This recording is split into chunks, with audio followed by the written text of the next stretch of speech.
Ladies and gentlemen, thank you, thank you. This is your favorite show, Face the People, Face the People, with your host, Comrade Fritz Misodi. This is ABS TV. Please share as you join. We are just starting the show now. We have a lot in the package, and we have a wonderful panelist today. So, ladies and gentlemen, if you are just joining, please hit your share button. Hit your share button. Let's start the show right away. Ladies and gentlemen, I'll go straight away to introduce our panelists today. I have wonderful panelists that are ready to give you everything. And ladies and gentlemen, I'm going to introduce Dr. Ngwambe. Are you on?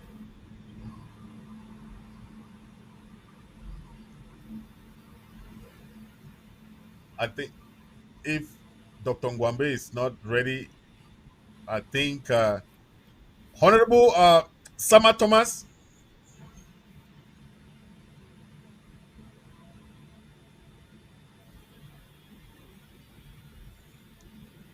I don't think Honorable Sama Thomas is ready.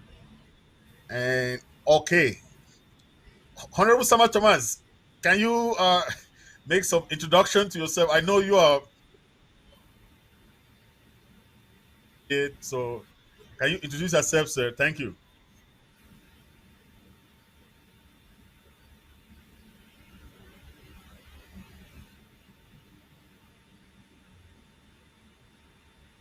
I think there's some hitches there, but I'll move on to the next panelist, Comrade Lihmann. I think you are on. Yeah, can you guys hear me? Yeah, 5 on 5. Okay, thank you very much, Comrade Fritz. Happy to be once here. I want to extend this special greeting to all the Amazonians worldwide. I want to thank all of us for coming out in mass to celebrate the 1st of October, which is our national day. And I think we're going to have a good debate today. Thank you.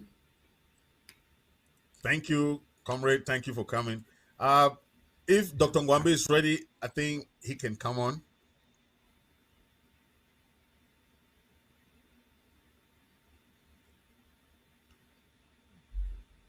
I think Dr. Ngwambe, are you there?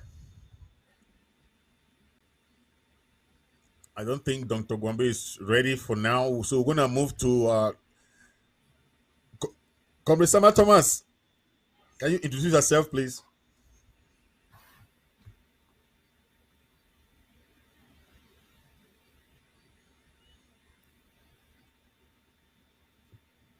I don't think he's ready. But ladies and gentlemen, so today we're gonna have a lot in the package to discuss about.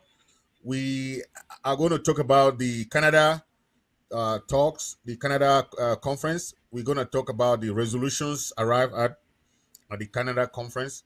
We're also going to be talking about the various form of collaboration and that's going on around Ambazonia and with different leaders trying to come together.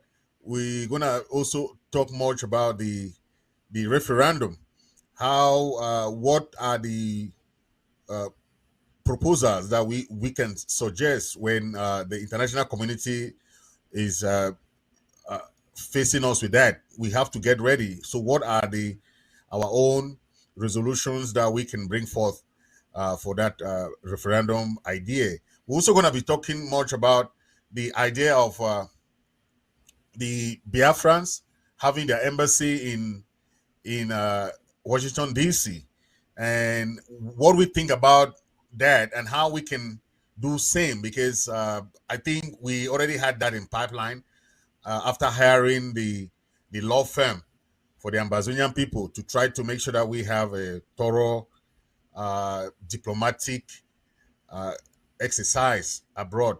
So we're gonna be talking much about that too, and then we're gonna talk about the issue of the Ayabacho's egg of seas policy of tax collection and how it affects the local population, what we think about that, and how we suggest that the tax collection can be done in a different way. What we think, what kind of ways we think that the tax collection can be done. Uh, Honorable Sama Thomas, are you ready?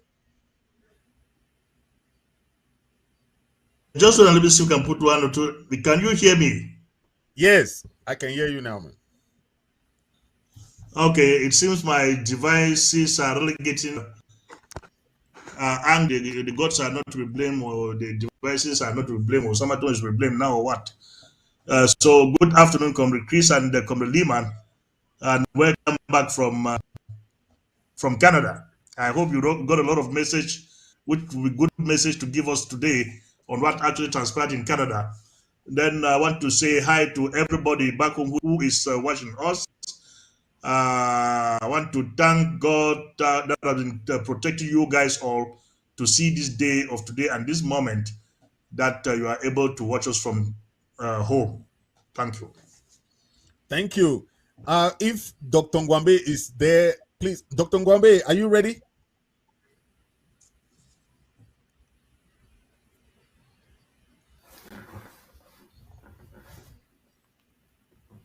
I don't think he is ready. So we're gonna start the show right away. While waiting for Dr. Ngwambe and also Comrade Atemkeng, who is also running late. But the first on the agenda, we're gonna talk about this issue of La Republique teachers strike. You saw how the teachers went on strike. Because they were not being paid for almost 9 months. They were holding them a lot of arrears that have not been paid, the teachers of La Republique and Ambazonia combined. So we're gonna talk about this. I want us to give our opinion about this. You remember the struggle started because the teachers went on strike. So we are trying to contrast this. Uh, if the teachers are being treated well, or is this almost the same thing that they treated our teachers, where they were being locked up, they were being jailed, they were being shot at. Many people died just for that issue of a simple protest. But in La Republique, nobody died. They were just trying to tell them to disperse them. And you see, the contrast is there. But Comrade Sama Thomas, you have seen the various protests along the years. What can you say about this teacher strike that happened in La Republique and the non-paid of salary? Well, Comrade Chris, there was a day I asked La Republican citizens and some Southern Cameroonians who think that we are all citizens of La Republique. I asked them, what can they explain that a strike started off in Yaoundé and spilled over to Douala and Bafoussam. When it reaches, nobody was arrested or killed. But when it reaches Boya, 4 students were killed. Who can explain something there? I also challenged them to tell me which student has been banned in La Republique Cameroon, like Southern Cameroonians have been banned from attending any university in La Republique Cameroon. Can you ban your own child from attending your own school in your own country? It doesn't happen anywhere in the world. So if you see all these things talking about ban of this killing of people, just know that we are alien to the system in La Republique Cameroon. We are an people. As an occupied people, you have no voice. You can only do what the master asks you to do. That is why when in Bamenda, people were killed. Tasang's life was even spared because one of our own took Tasang's bullet or us. Tasang couldn't have still been alive today, serving a prison term. So, Larporo will not treat his own the way they treat Southern Cameroonians. They will plead with their own, pay them, and even promise them salary increases because they are La Republican citizens. You cannot maltreat them like you maltreat your colonized people. I don't know if the Atangajis and the Peter Mafani Musonges, the John Gutes, they are seeing all this, and the people that will be sent to plead with these people that are on strike will be the likes of the John Gutes and the Atangajis. But when they are sent to the Southern Cameroons, they send them, go and tell those idiots, go and tell those are fools that you call your brothers that they should get back home. Those dogs, for if they don't go back home, we are going to kill all of them. And the fools will carry their heads coming to tell Southern Cameroonians that their master has asked us to come and tell us that. What kind of stupidity is that? Anyway, that ball game of yesterday and yesteryears is over. They will never come again to tell us how their master has sent them. When they will come to give us that story, we will send back their heads to La Republic.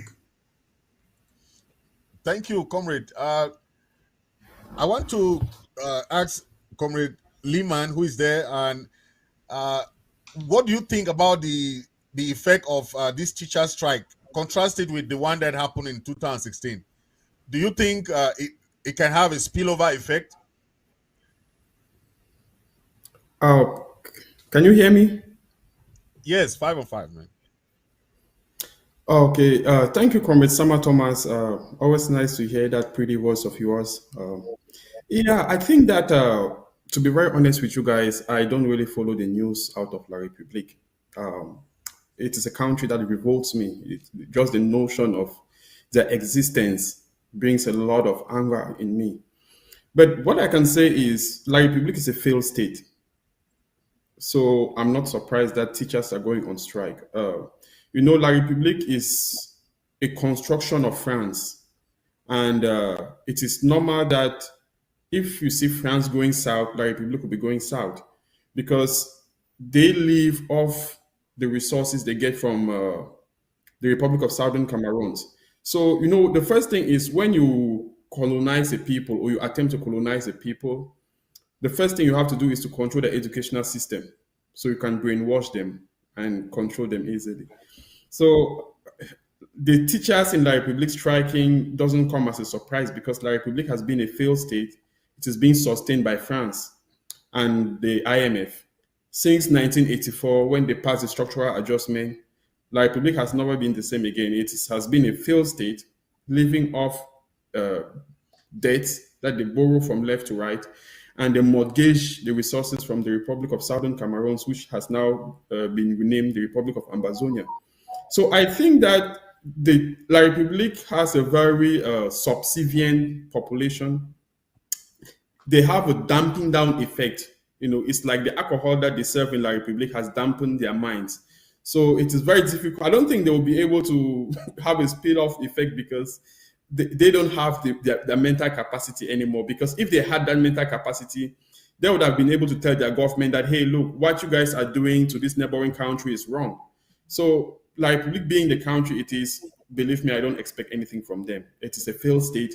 And I think that the international community will step in very soon to restore our sovereignty so we can just go away from them. It is a set of people that have their priorities really twisted. Thank you. Okay, before you go to Comrade Mike, Comrade Lihmann, let me add something here. Comrade Fred, Southern Cameroonians never went on strike. Teachers in Southern Cameroon never went on strike because of salaries. They went on strike because of a system, an educational system that was being imposed on the people of the Southern Cameroon, which was alien to our people. But these guys in La Republic of Cameroon, on what grounds are they going on strike? They are hungry. Not just that they are hungry. If you are not a coward, how can you be working for a government that you call the government of your own country for 1 year, no salary, and you keep on working? When I was back in that damn country, I refused that nobody will ever employ me to pay me 50,000 francs per month, of which, when the month elapses, you'll be running after him to get your money, or if care is not taken, you will go to the police to get your money, and you will end up not having that money. Why should I waste my time working to somebody of which by the end of the day, I will not be able to receive what I've already put into that system as remunerations or pay? I will not do that. I will go to the farm. So those idiots are not going out for a matter of policy. They are going out because they are hungry and will end up once a bottle of 3 Expo is given to them, the issue is over. Thank you, comrade. Dr. Ngwambe, thanks for coming. That question goes to you. The La Republic not paying their teachers for 9 months to 1 year, and the teachers went on strike, and also trying to contrast it with what our teachers had. They were none of their teachers died. They just trying to disperse them. In our own side, whenever we had protests, people must die. There must be some killings, police brutality. You saw what they did to our lawyers and teachers. So it is just a big contrast. Dr. Ngwambe, what's your take? Chairman Fritz, thank you so much for having me on your program today. And I also want to make sure I greet my senior brother, Sama Thomas, and my brother Lihmann. And greetings to all fellow Ambazonians and our liberation forces back home. So with regards to this question about how La République du Cameroon, the difference between the way La République du Cameroon has treated their own citizens and the way they are treating the colonized, I don't think it is any surprise to any of us that the government of La République du Cameroon would treat its own citizens better than those that is trying to colonize. I mean, as a matter of fact, a glaring example that we can even see is if you look at how the government of La République du Cameroon handled the death or the murder of this journalist named Martinez Zogo, who was of Betibolu descent, and then you look at the way they treated the death of a journalist of Amazonian heritage, Wazizi or Wazuzu, and you saw the way they handled those two. Up to now, there has really been no justice for our brother Wazizi who was killed. But you look at how speedily they went in handling the Martinez Zogo case. Certain people who are close to the regime have been questioned and detained. Certain people have been arrested. It's like night and day. And as a matter of fact, the outcry of the elites of French Cameroon with regards to that particular death of a journalist of their own heritage, it's much more widely broadcasted. They're more engaged in it than it was of our own brother who was killed. So ultimately, Ambazonians, you cannot expect people to cry, people who are not from you, of you, to care about you and to cry for you. We have to care about our own. We have to cry for our own. And then we have to fight for our own, which is what we're doing right now. So to me, what happened with the way La République treated those graduates from their side, I'm not surprised. We know that we're not their people. They know that we're not their people. So that's why they behave the way they behave. Thank you. We are going to talk about this issue of the tax collection of egg of sea. I want us to try to see why is it not necessary, or if necessary, what are the best way that we can put any tax policy, or is it a controversial issue at this point in time where we are still fighting for our recognition to bring up this tax collection policy? And the ADF, the egg of sea, are trying to put a policy there without consultation of other leaders, other groups. I don't understand if they want to do this policy as if it's their personal property or what. So I don't know. I want Comrade Honorable Sama Thomas to come in here because he knows much about that area that Ayabatro is claiming to control, and want to start collecting taxes in Guzang and some little areas there. I don't know. Is it really necessary at this point in time for us to start talking about tax collection? Well, I don't know the type of liquor or Kool-Aid that Ayabacha and his friends are drinking before taking the type of decisions which they used to meet. I don't know if they are meeting to take such decisions. I wonder how they think. Collection of taxes. The Southern Cameroon is occupied by a brutal occupational system. Our people are being terrorized by this brutal system. then you, a Southern Cameroonian, who is pretending, I will put it that way, who is pretending to be fighting for the liberation of these people, you impose another tax system on the same people that are being brutalized and their properties looted. Whatever thing they are holding in their hands as money is seized from them by the occupational system, and you introduce another system that you call liberation tax. It had never been heard of by me. I've read a bit of history book.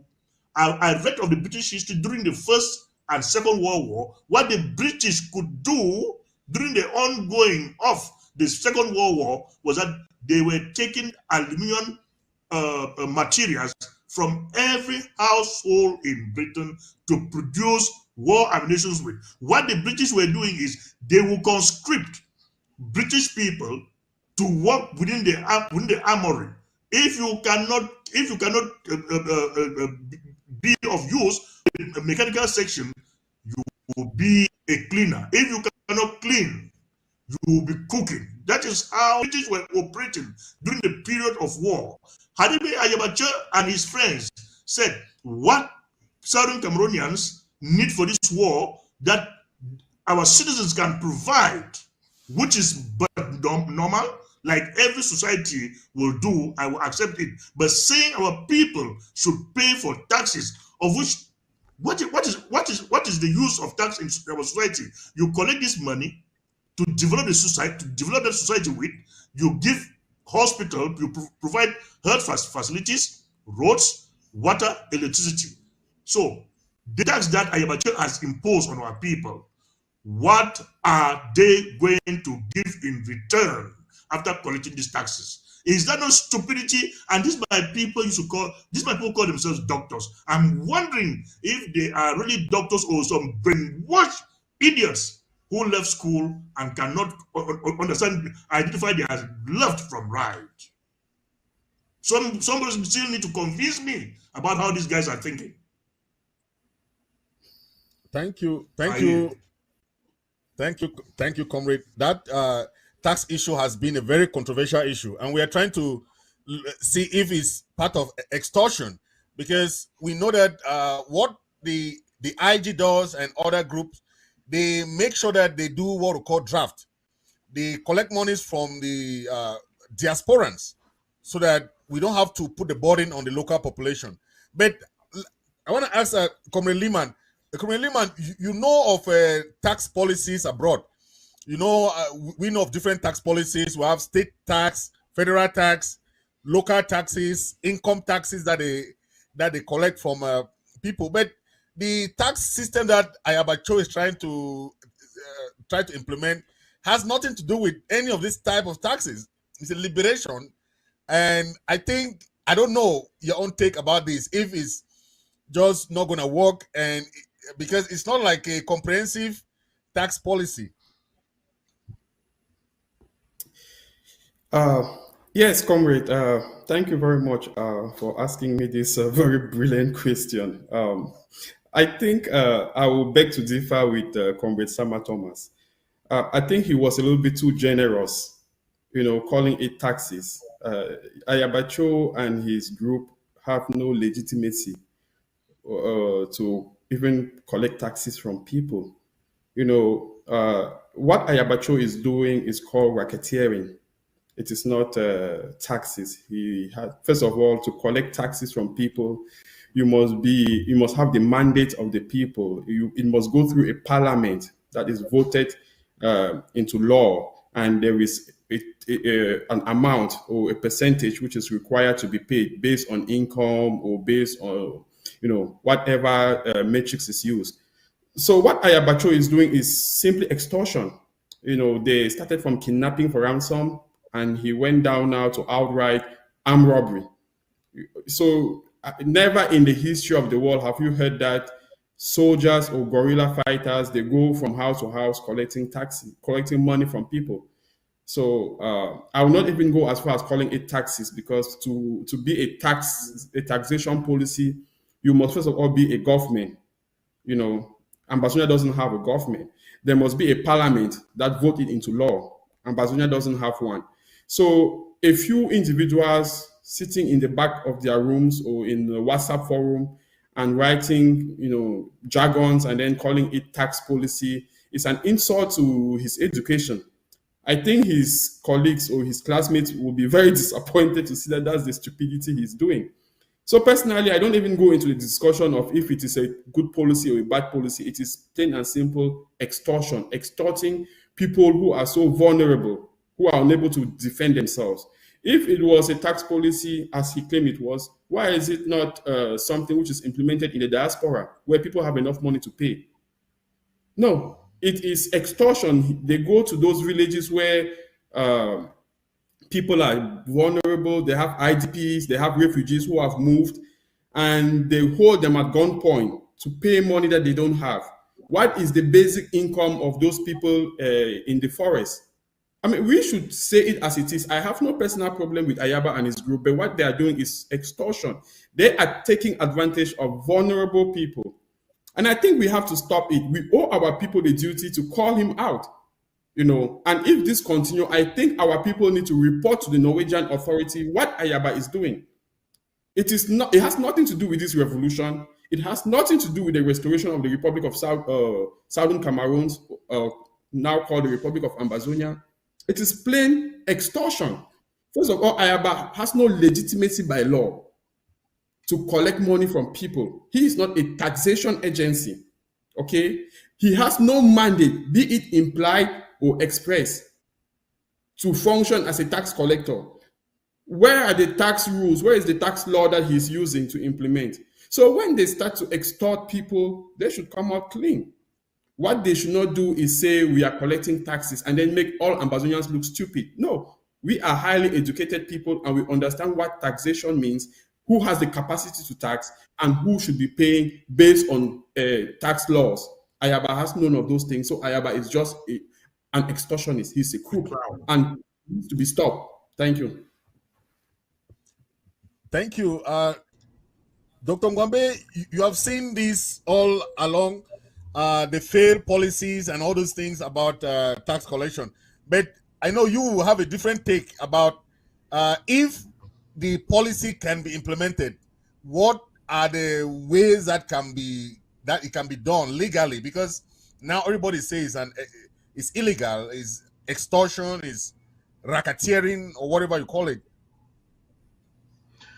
So, I mean, I will slightly disagree with Comrade Lihmann with regards to whether a non-government can engage in tax policy or not, because there are other liberation struggles, there are other revolutions, there are other fights that are going on in the world right now where those who have actually been able to secure the particular territory, they are collecting some degree of revenue on the population. Where Ambazonians, let me not make this personal, right? Where Ambazonians in particular have a problem with the egg of CADF is the fact that Ambazonians are not confident about what egg of CADF is actually doing with any of the money that they're collecting, whether it's from their diaspora missions or if it's from ground zero. That's what the biggest problem is. People don't have a lot of confidence that the egg of CADF fighters are actually engaging La République du Cameroun in security forces, whether they are actually causing any harm or damage to the security forces of La République du Cameroun. That's a problem number one. Where I will agree with my Comrade Lihmann is in when you're looking at taxes, it is always a good idea for those taxes to be progressive. For example, we in the United States of America, right? We operate under a progressive tax system. What does that mean?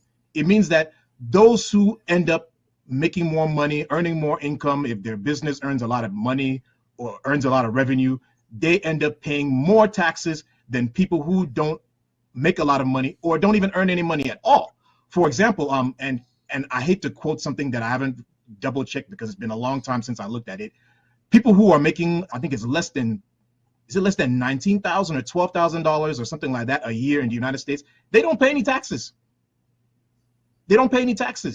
You understand now? It's the people who are making above that end up paying the taxes. And the other thing that I would like to add, especially for the interim government policy on this whole tax situation, it is not that we're against taxes, right?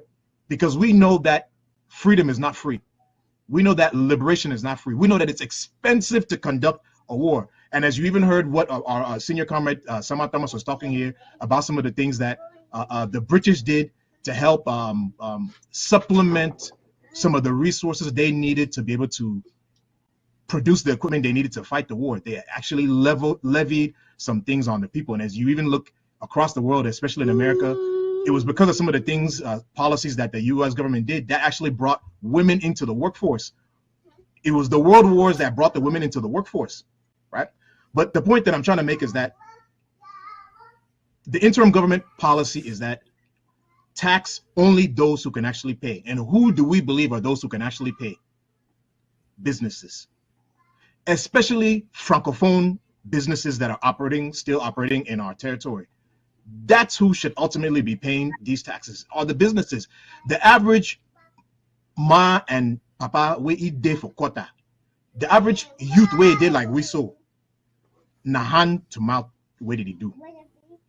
And then coupled with some of these ghost towns and lockdowns, let me say unnecessary and additional lockdowns that are being implemented, you interfere in people's ability to be able to generate revenue for themselves. And then you're even blocking the roads and interfering in them ability to transport their goods or move to wherever they need to do to be able to engage in income generating activities, and then you tax them. So that's why we believe that you should instead focus on taxing businesses and those people who are actually able to pay. Don't do it on the average mama and papa, brother and sister who is just trying to make their daily ends meet. That's what the interim government is looking at.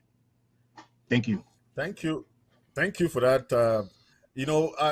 Comrade Atemkeng just joined us, so I want him to have his take on this. But I want to relate it with the recent killing, public execution of those two guys in Guzang.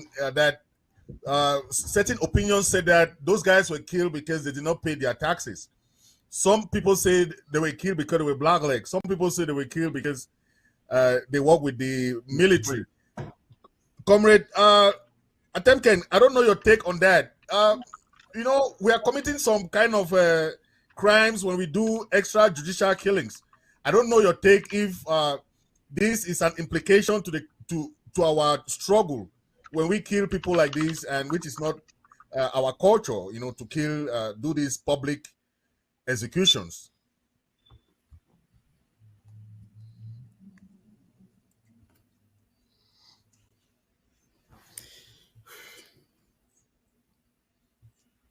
Comrade Atemkeng seems to be freezed. Yeah, the volume. Sorry, I think my microphone was blocked. Yes. Okay, I want to say that I don't know the AGOVC policy. I've never read it. I don't know what it does. I don't know the mechanism of collecting taxes. I don't know how they have set the taxes and so on. So it's a very difficult area for me to speak on. But first of all, I want to commend the last speaker for saying that liberation is not free. Freedom is not free. The sooner we make our people understand that they will have to contribute to their own freedom, the better. Having said that, let us be very clear about the principles of taxation, just as Lihmann said. So we need to understand the principles of taxation. We need to know who has the ability to pay. We need to put down proper mechanisms of collection. And most importantly, we need to have the authority to collect taxes before we can say that we can do that. Of course, it is possible that a liberation movement can feel itself important enough to impose taxes for the sake of fighting the war. But all of these other issues, we don't know what is really happening. So really, let me leave it there, because once we know the policy, we know the implementation mechanism on the ground, we know how they set the taxes, we'll be able to comment better, because what is happening now is just simply people telling us, this is hearsay. This is hearsay. We have not read any paper from AGOVC showing how they set the taxes with the implementation mechanisms and so on. So I wouldn't like to comment much on that. Now, coming to the public execution, I think really that is something horrible that we should never do. Now, I have raised the issue several times that all the liberation movement need to address the issue of how to treat traitors and blacklegs. Yes, because if we had a policy on this, each of the liberation movements will follow that policy. Without that policy in place, which actually penetrates down to our fighters, you have this situation like the ones that we had in Guzan, which is not acceptable. Which is not acceptable. Even if they were going to be killed, it should not be in public. These are makiza kind of things that we used to hear only in French Cameroon. It should not come to us. You know, we don't know those things of shooting people in public. Whatever they did, we don't know. But our justice is not that brutal. You know, we should always make an effort to hear people out before take punishment against them, whatever will be the punishment. And in any case, it cannot be public execution. I must say that. So completely, that is something that we reject completely. And I make a call again to all the liberation movements to think each liberation movement should think and exchange papers with the others on how they think traitors should be treated. I think it should be a common policy amongst all the Southern Cameroon liberation movement because it helps all the groups to know how to treat traitors and blacklegs. So I think that's what I have to say. Thank you. But I want to ask Comrade Sama Thomas, who knows the local tradition in that area, and you know we have the customary courts, we have the traditional courts where they try people. You know, I don't know what kind of punishment can blacklegs have. I don't know if the guys were blacklegs, but public execution was too far. You know, and I don't know, but on you, Sama Thomas, you know better what kind of punishment can be given to blacklegs, but public execution is a no, no, no, no, no, no. So I don't know. What's your take, Comrade? Comrade Fred, if you are asking that question, then I will return it back to you. In your mother tongue, have you ever heard of capital punishment in your mother tongue? Because I've struggled to find out in Bamenda to see if the word capital punishment exists in any village, and I haven't come up with any village that is having capital punishment. What we have in all villages in Bamenda is banishment. If you do something in the village that is so grievous, what we do is we ban you, we march you out of the bounds of that village and blow your dust that you should go never to look back again. So we do not have capital punishment. And again, what is going on in Guzang is because our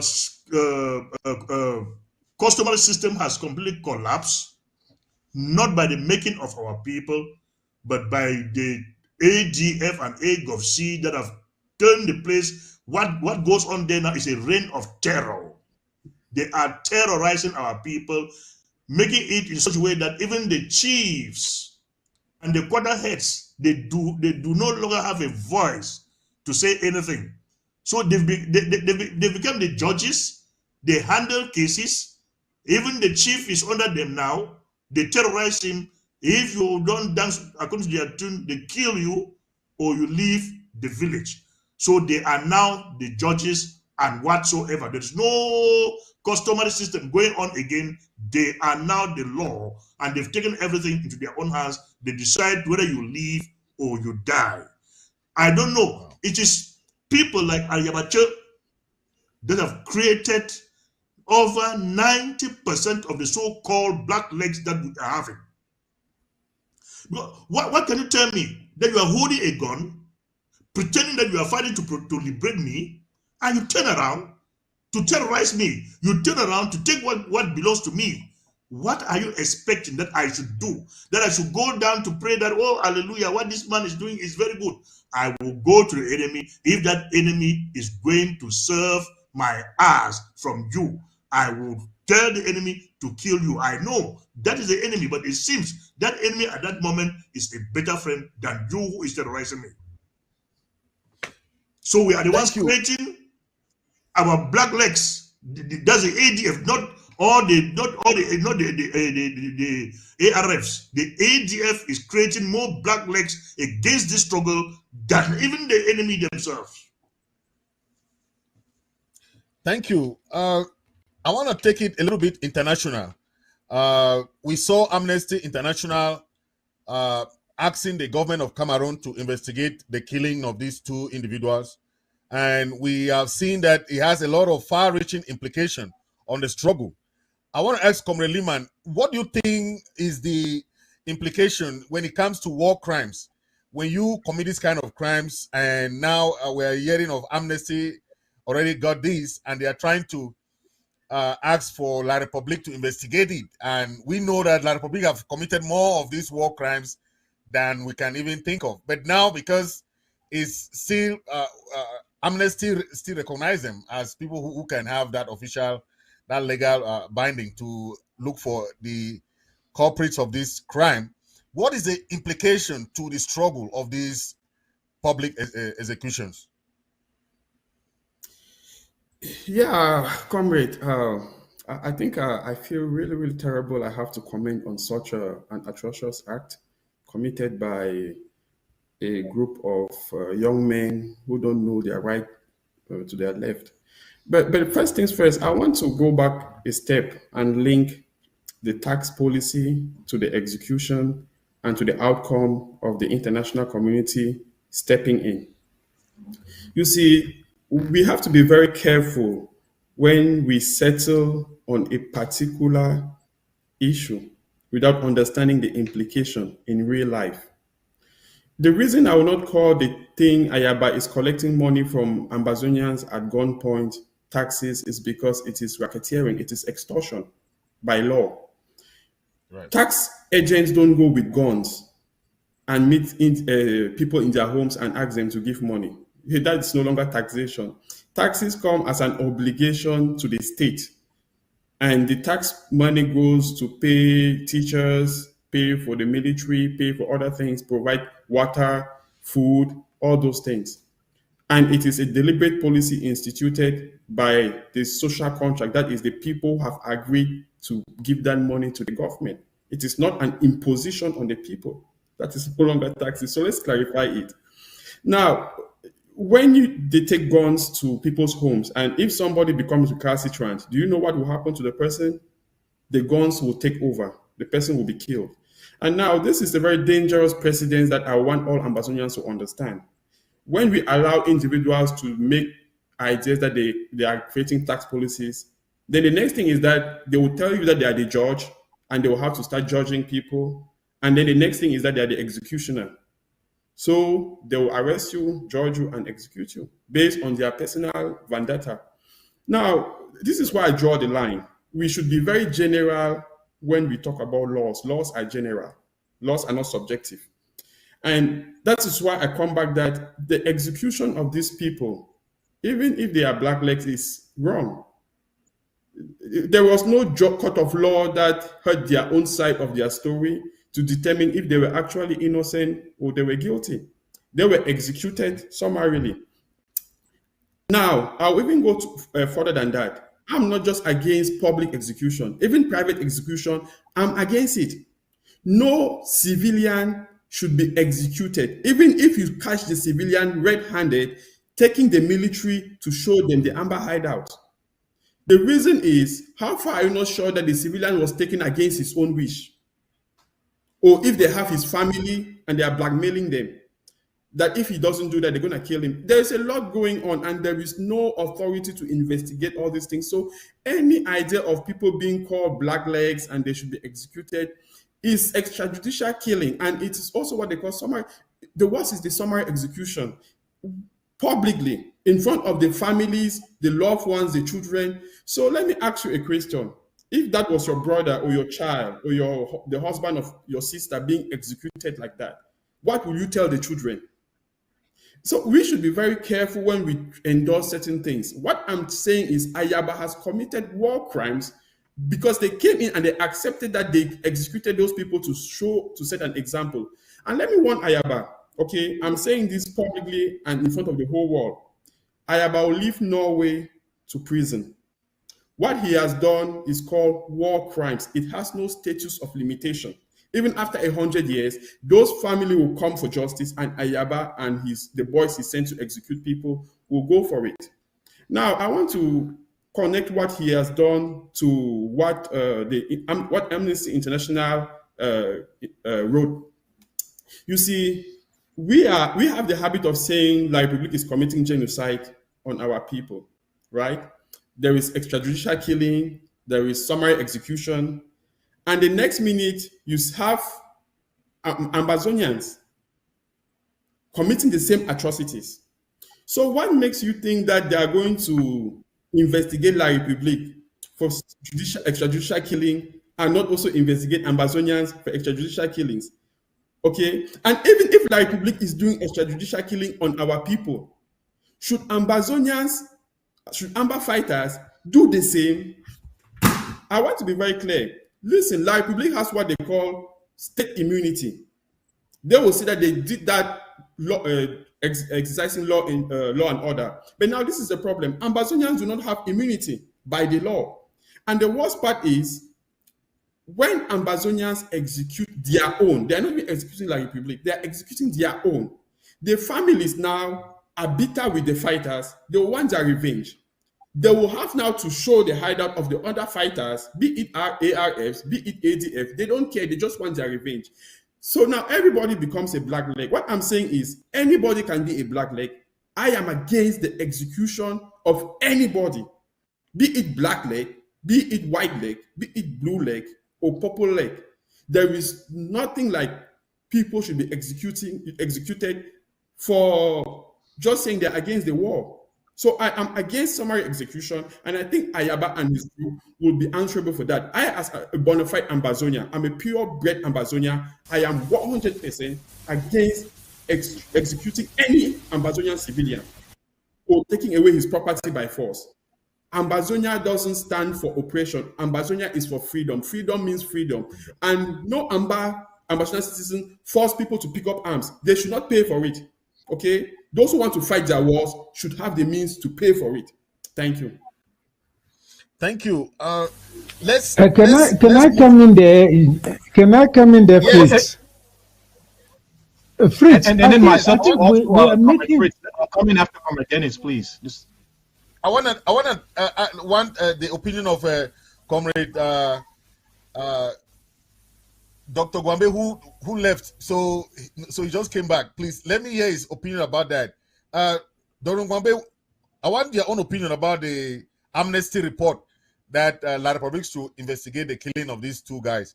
I don't know the implication on the struggle, because we are also trying to avoid any international crimes, war crimes that can affect us, affect the struggle, and also our people down there.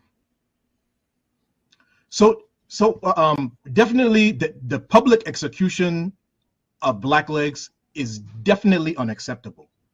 It is extremely unacceptable. It is very abhorrent. It does not help the positive public relations that Ambazonians need to be engaged in. And I'm going to give you all a very recent, or actually not a current world example of what I'm talking about. Most of us can understand with what the Palestinians are going through, that they were forcibly removed from their lands. They're in an open air prison that is, as it is described, is being described as a modern day apartheid, right? Most people can understand that they've been kicked out of their homes, and their territory, and most of those homes and territory have been given to Israelis who returned back to that territory. Most of us can understand that there's an unfairness about that. But guess what? Unfortunately for the Palestinians, though they have a right to self-defense, they end up, well, let me not generalize and say all the Palestinians, because this is really being done by a certain section of the population in the Gaza Strip, not the West Bank, right? But unfortunately, our Palestinian brothers, they end up losing the moral high ground they need from well-meaning citizens of the world when they enter into Israel and they just kill average citizens arbitrarily and summarily. My fellow, and you're seeing it. You're seeing the way the mainstream media is portraying it. And that's the way most people are digesting it. And in particularly, the Christian world is digesting it like that because of this perception that, that is in the Bible, that the Jews are the chosen people of the world. Let me put it like that, right? Without going too deep into that.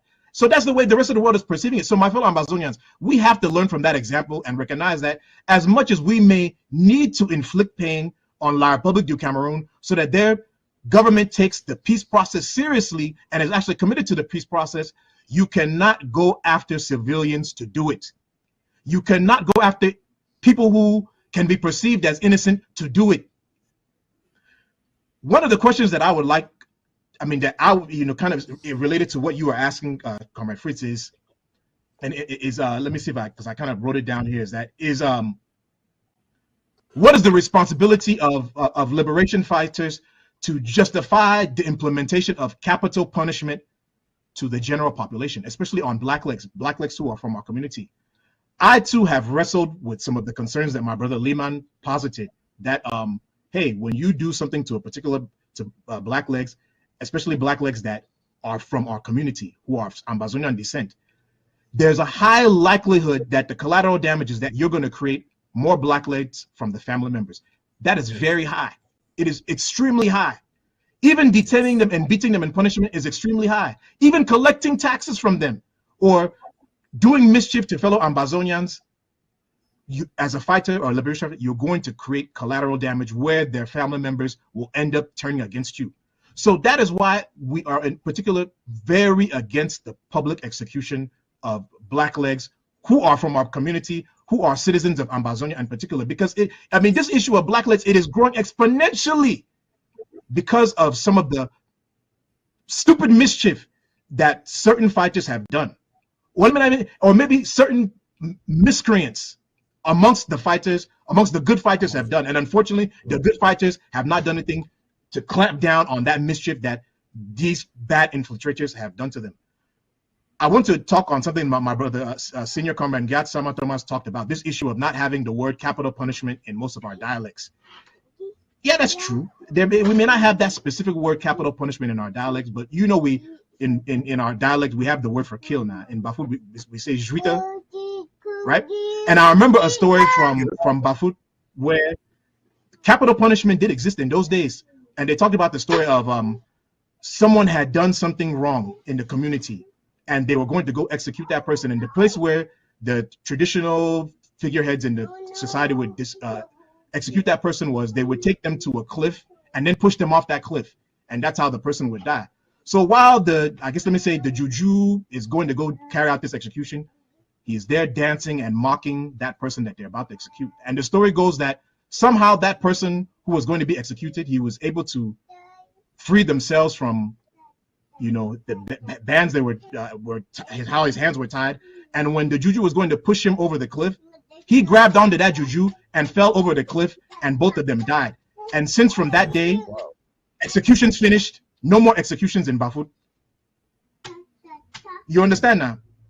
So right. I want to say that we did have it, based on that story that I've heard from some of my elder people. We did have this issue of executions, but unfortunately, those who suffered from those executions, like Lihmann was pointing out that, hey, what if it's your own brother, your sister? What are you going to do? Guess what happened?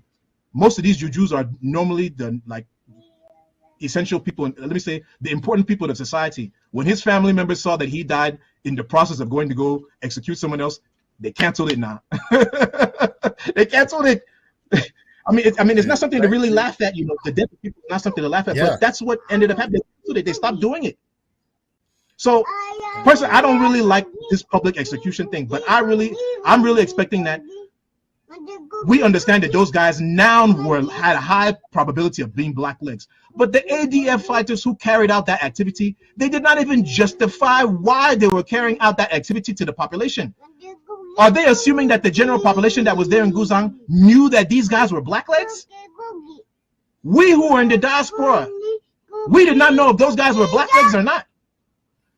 So I personally believe that anyone who is going to be doing anything, they need to make sure that they are 100% sure about what they're doing. Because if you're not 100% sure about what you're doing, you are going to create enemies for us from our brothers and sisters. Thank you. Let me end on. Thank you, Doctor. Comrade Atemkeng, you wanted to go for something. I don't know if it's related to this activity that can implicate us. They can be calling us terrorists. Just because of this incident, Amnesty International has asked La Republique to investigate. So I don't know your take, if it's still the same thing or you want something else. Oh, your microphone is not. Sorry. Yes, I'm saying that I don't worry so much about what the Western world does because double standards are in their DNA. They create confusion, chaos all over the world, wherever they go. They play double standards on all sides. So what I wanted to say is that coming back to this issue of blacklegs and traitors, we cannot minimize the damage they cause. And we must call them out and say, no, we cannot. No, even thieves don't accept traitors amongst them. Even thieves don't. The question is, we don't have any presence.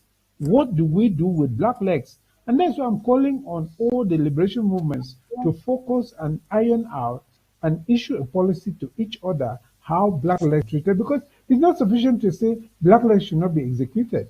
If you say not be executed in public, that is understood. But if you are a fighter on the ground and you see people you and they come and kill 10 of you at the same time because somebody went and told the enemy, you cannot take it. That is just the reality of it. War is war. So nobody can tolerate blacklegs because he's worse than a snake. He's worse than a snake. Yes. You are in the house with the person. He knows the time you go. He knows the time you come. He goes and betrays you to the enemy. And they come and kill not only you, but the whole camp. All your own fighters are killed by the enemy because of these people who go and betray them, probably for 500 francs or even less than that. Just a lie that La Republique would tell them, and they will go and betray the people. No, we cannot accept traitors amongst us. That is simply not acceptable. That is simply not acceptable at all. We should make this very clear. Those of our own people who are acting as blacklegs, let them know that we cannot tolerate them amongst us. Yes, this should be clear. This should be clear. Whatever they will do, we have to agree on how to treat those traitors. But we cannot sit here and say, oh, we should not kill traitors or we should just tolerate it. No, there's no way we can tolerate traitors. No, and blacklegs. There's no way. It is true that individuals can act wrongfully. And that is why I want us to agree on how traitors should be treated so that when they are treated according to the principle we have laid down, we know that we all agree that this is the way traitors should be treated. But there can be no question of tolerating traitors. No way. No way. No way. Everything you do, you see, you spend millions to go and buy equipment, they go and leak it out to the enemy, they come and on the way, you lose all of that money, lose the people who are carrying it, lose everything, just because people who don't have a principle of saying, look, this is my country we are fighting for. I cannot benefit anything for La République du Cameroon that is causing them to go and betray their people. They will kill him after that. So he is wasting his time trying to betray his own people. Our people need proper education on this idea of going to sell their people to an enemy who is there only to exploit and use you. And after you have your brothers, they will also come and kill you, when you are no more of any use to them. So we need to educate our people about this principle, about this fact that treason is not acceptable. Playing blacklegs, going to betray your own people to the enemy, no way, we can't accept that. No, you better cross and go and live with the enemy than to live amongst us and betray us. Thank you. Thank you. Thank you, sir. Let's delve into this issue of the Biafrans opening a diplomatic mission in the USA. I want to relate it with our struggle because we just got a law firm in the USA where we are trying to open something like that too. I don't know. I want to ask Comrade Lihmann the benefit of a diplomatic mission. I don't know how it can propel the struggle according to what we are trying to do when all the leaders come together and trying to work with the with the particular law firm so that we can propel the diplomatic activities like the Biafrans just did? Well, Comrade Fritz, I think I am very, very disappointed with Ambazonians, especially on this topic. I think you asked the question to the best Ambazonian that you could meet on the planet, on planet Earth. Now, this is the first issue which I want to highlight. The Biafra just got a place and they are opening a Biafra secretariat. It's not a consulate. They don't have diplomatic accreditation to open a consulate. They just say it like that. It's just a secretariat for the Biafra movement. Okay. And so they just call it consulate to boast their ego, but it's not actually, because they have not been accredited. For you to open a consulate or an embassy, you have to be accepted as a state actor. And then from there, they will give you accreditation for you to open the office, open a bank account, and do other things. No, what they did was open a secretariat. So let us set that record straight. Now, let me come back to the Ambazonian people learning from it. I think last year, the same time, Ambazonians, a few of us, we came and then we put out that, no, Ambazonians need something similar to that. We need a secretariat for all of us to be able to come there in every host country and work from there. We did not stop there. We went ahead and we created the Ambas Bay Heritage and Economic Center. It is still there in Cleveland. We had a big office. We had, it is on the 12th story. We have everything going on there. We registered it with the authorities. We have a bank account, and we said to Ambazonians, listen, for us to use it in the United States, all of us come in there. I don't care if you are IG, you are APLM, you are SCNC, let us start using that office, all of us, so that it acts as a diplomatic channel where we can sit there and we can petition them and write the Congress, and they reply us to a fixed address. So we already have an office in Cleveland, which is being paid for. But Ambazonians have refused to acknowledge it because it is not from their group. We have gone back to the groupist tendency. So we see what the Biafra have done 1 year after what we had done. Okay? In the office is there in Cleveland, we are using it.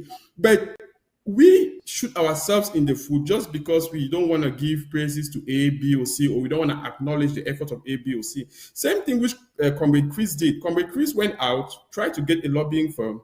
The problem I'm asking is, why have we not been able to say, okay, all Ambazonians in the USA, this is what Comrade Chris has done. Can we come here? Let's meet somewhere at the Secretariat, which we have also created, and we join effort. We push for that to become an all Ambazonian thing. No.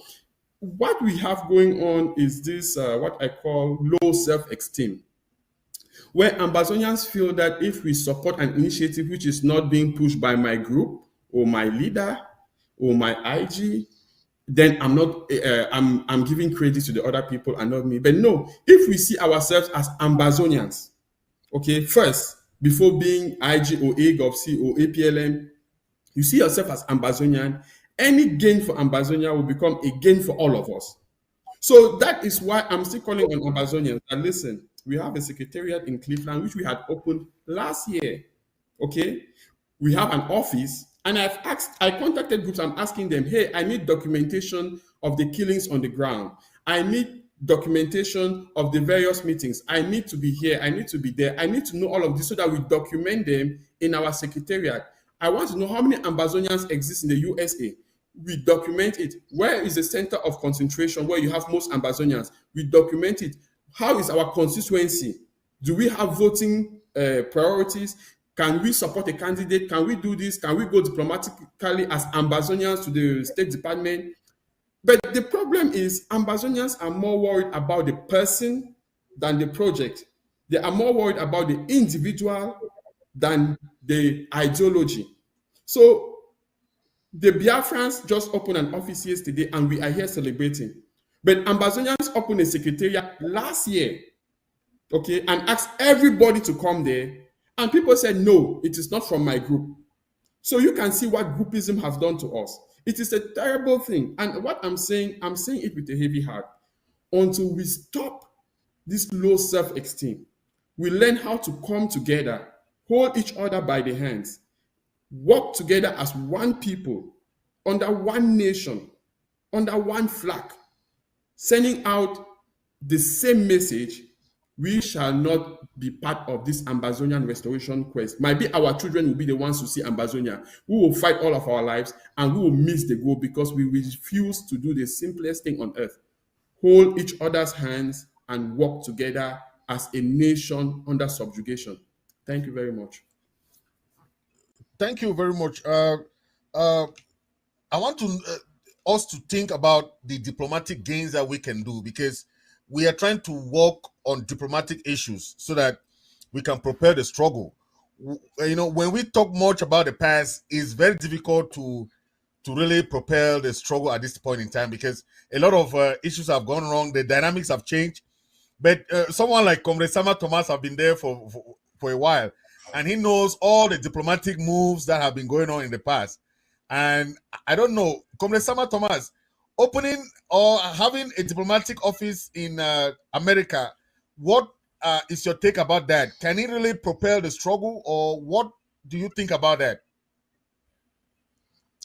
Well, depending on how America will perceive that diplomatic mission to be, once America accepts that diplomatic mission, it therefore means it's going to work for all Southern Cameroonians, and America can now use her influence to force other European countries to do same. Let me go back in 2002 between the Southern Cameroons and Nigeria. This is to those that are against what Comrade Chris has done in America, that they should know that courts in democratic country can force their governments to recognize another country. What happened between the Southern Cameroons and Nigeria in 1992 is that the Southern Cameroons sued Nigeria in the Nigerian Federal High Court. The Nigerian government agitated to send lawyers to come and defend Nigeria. The presiding judge told the Nigerian government that if you do not send your lawyers to come and defend this case, then you know exactly what is going to happen. If you are absent, I will pass the ruling in favor of the complainant. The next court session, Nigeria had to send a delegation of lawyers to defend the Nigerian government against the matter brought by Southern Cameroonians at the floor of the Nigerian Federal High Court, which that judgment read: Nigeria should stop dealing with La Republic du Cameroon over the Bakassi Peninsula, for Nigeria has no maritime boundary with La Republic du Cameroon over Bakassi, but should deal with the Southern Cameroons and take the Southern Cameroons problem to any relevant quarters in the world that will help liberate the people of South. Nigeria has never appealed that decision, and the time to appeal the decision has elapsed, meaning Nigeria owes the people of the Southern Cameroons a duty to implement that judgment from the Nigerian Federal High Court.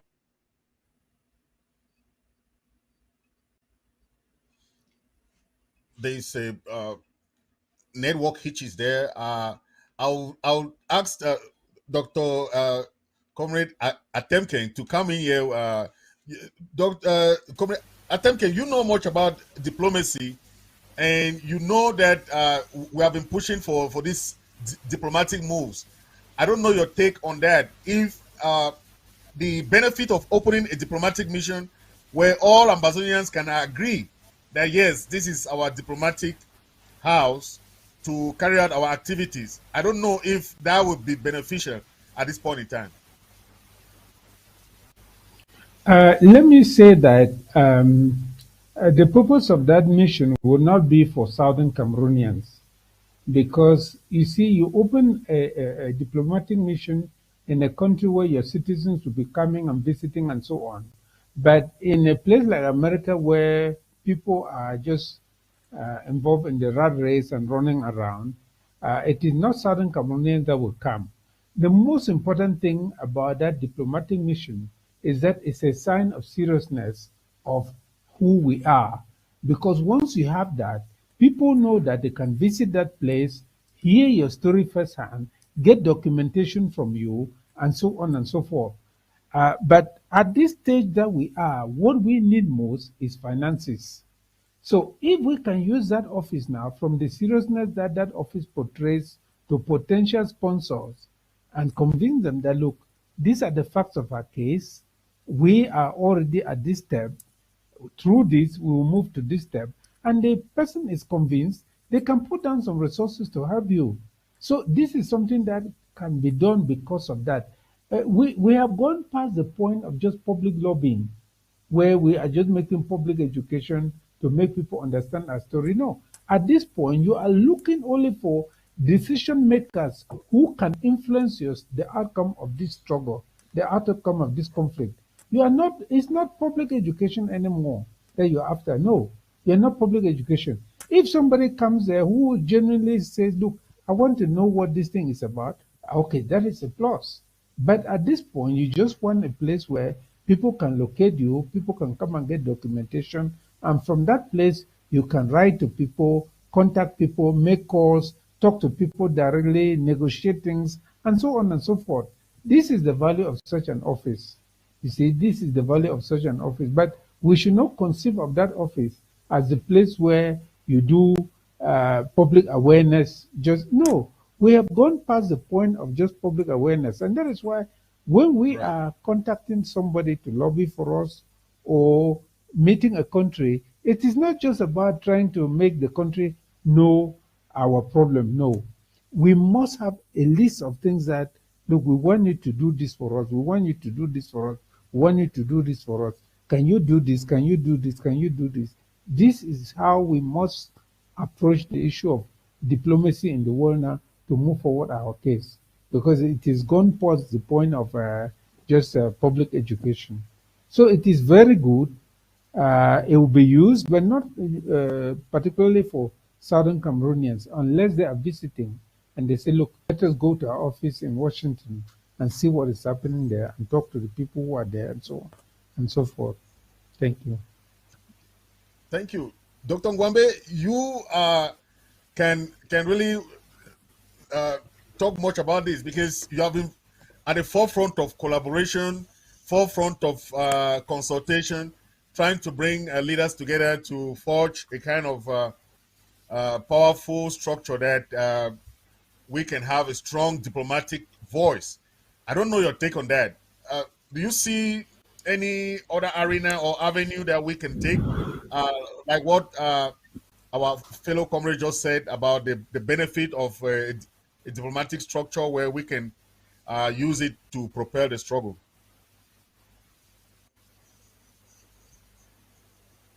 My fellow Ambazonians, we have reached the point in our liberation struggle where we need to be doing very targeted and specific things. You all know that in the beginning of this liberation struggle, every person who loves freedom in Ambazonian for the sovereign independence of Ambazonia was behaving like a diplomat. You all know the names.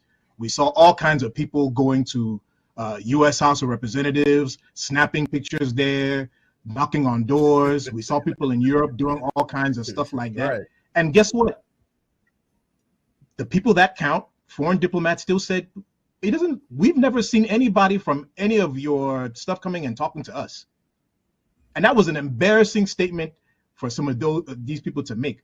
And guess what? We have gone about and we found a solution to that. The first part of that solution is a professional spokesperson. And the reason why we have a professional spokesperson is it goes back to what I just said earlier. And to build on it, we have too many different messages going out there. Some people are saying a non-binding plebiscite. Some, we are saying an exclusive internationally supervised referendum. There's some people who are saying negotiations. Some people are saying 1608. Some people are saying, et cetera, et cetera. We need to have a unified message. And what we have been advised by a very key and important international stakeholder, someone who actually studied revolution, someone who studied liberation, because my fellow Ambazonians, you've heard from many of our people who are in positions of authority in this country who say, none of us went to study liberation now. None of us went to study revolution. But guess what? The people who have been advising us are people who know about international relations, people who have been at the top of it, involved in it. And they've given us this advice that, hey, you need to have a unified message and you need to have a coherent ask. And by having, and they said that you need to have a professional spokesperson who is doing this for you. And the main reason why we need a professional spokesperson who can be doing this for us is because, my fellow Ambazonians, you and I who are living in these countries, this stuff is not our side of expertise. Some of us have not gone to school to be doing any of this stuff. Some of us are not working on Capitol Hill or have been, how can I say it, a staffer to a local congressman or a staffer to a local state senator or to a congressman. We don't have that access. The only access we have is just maybe as an average citizen who votes, who can knock on the door, who can make a telephone call. But that stuff in this country, it's not enough. Let me not say it does not matter. It's not enough. The people who really help implement policy, who help define policy, who help research policy are the professional spokespeople. That's who they are. And you know why? Because they used to work for some of these Congress people. They used to work for some of these senators. They used to work for some of the governors. They used to work for some of the member of parliaments. They used to work for some of the prime ministers. They used to work for the president. That's why these people are essential, because they have the access that you and I don't. Where I come from in Bafut, before you can speak to the fund, you have to, there's a particular traditional right you go through to go and do that in order for you to be able to speak directly to the fund. If you don't have that, you have to go through someone else who has gone through that rite of passage. That's essentially what is going on, my fellow Ambazonians. I really pray and hope that you all can understand this and internalize this. You know, I do want to commend my brother Lihmann for setting up his structure, but this is what I would like to say about that. We Ambazonians, we need to find a way to work with each other, right? We need to find a way that if you see another entity that has the resources that maybe you as an individual you do not have, but maybe they are lacking your ideas, don't be afraid to find out how you can work with that structure. It is really unnecessary at times to go and be creating all these additional and auxiliary structures, which are good. It's not that they're bad, they're good.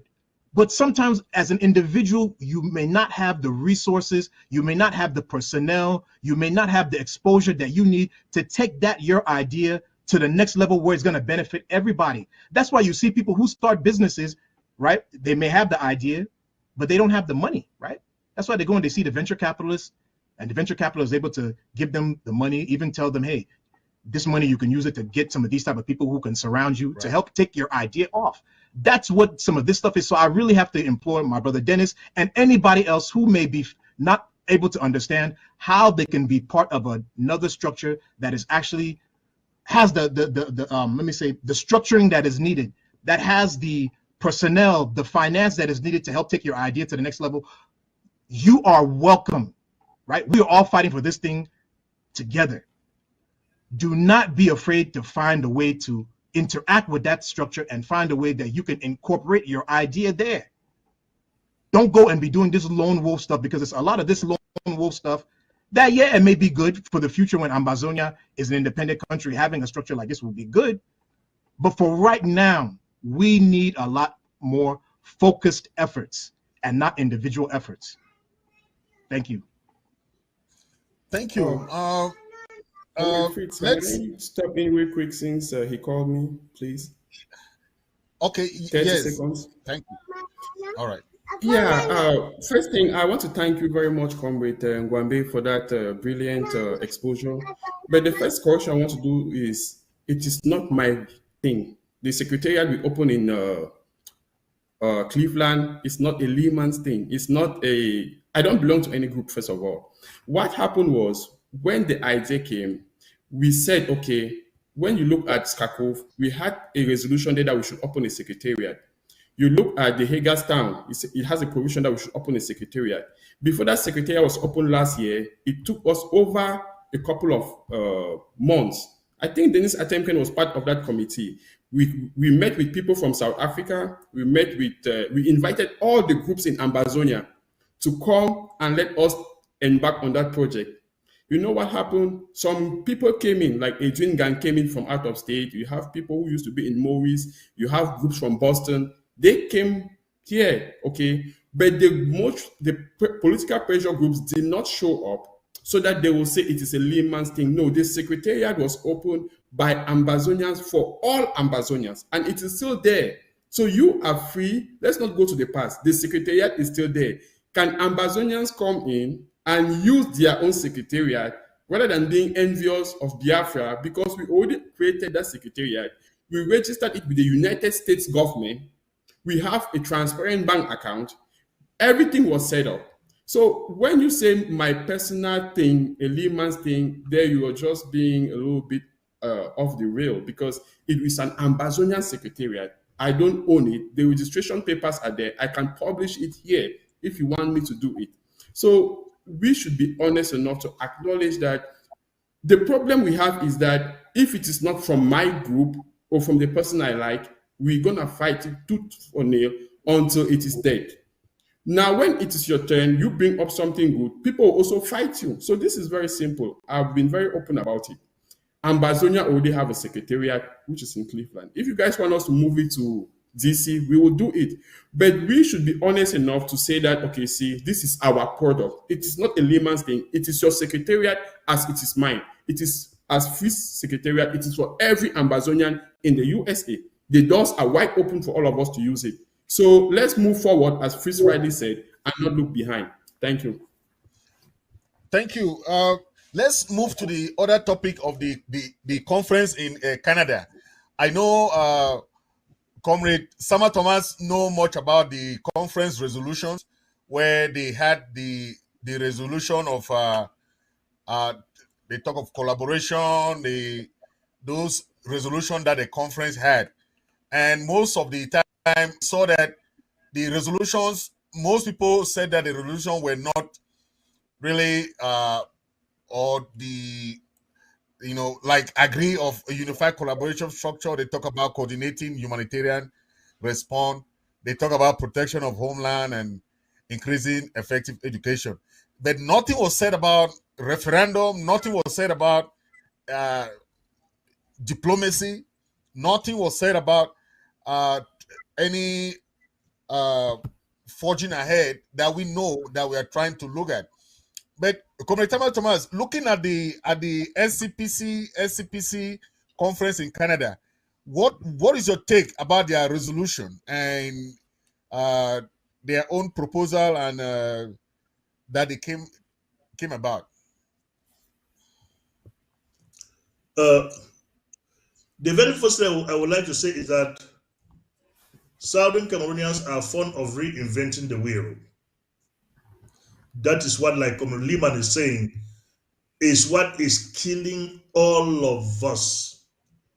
There was a time I asked Southern Cameroonians in a town hall meeting, have we been able to sit down and recognize or identify those stakeholders of the Southern Cameroon struggle? I told them, if we are sincere to ourselves, let me be generous enough, like Professor Lubumba used to say.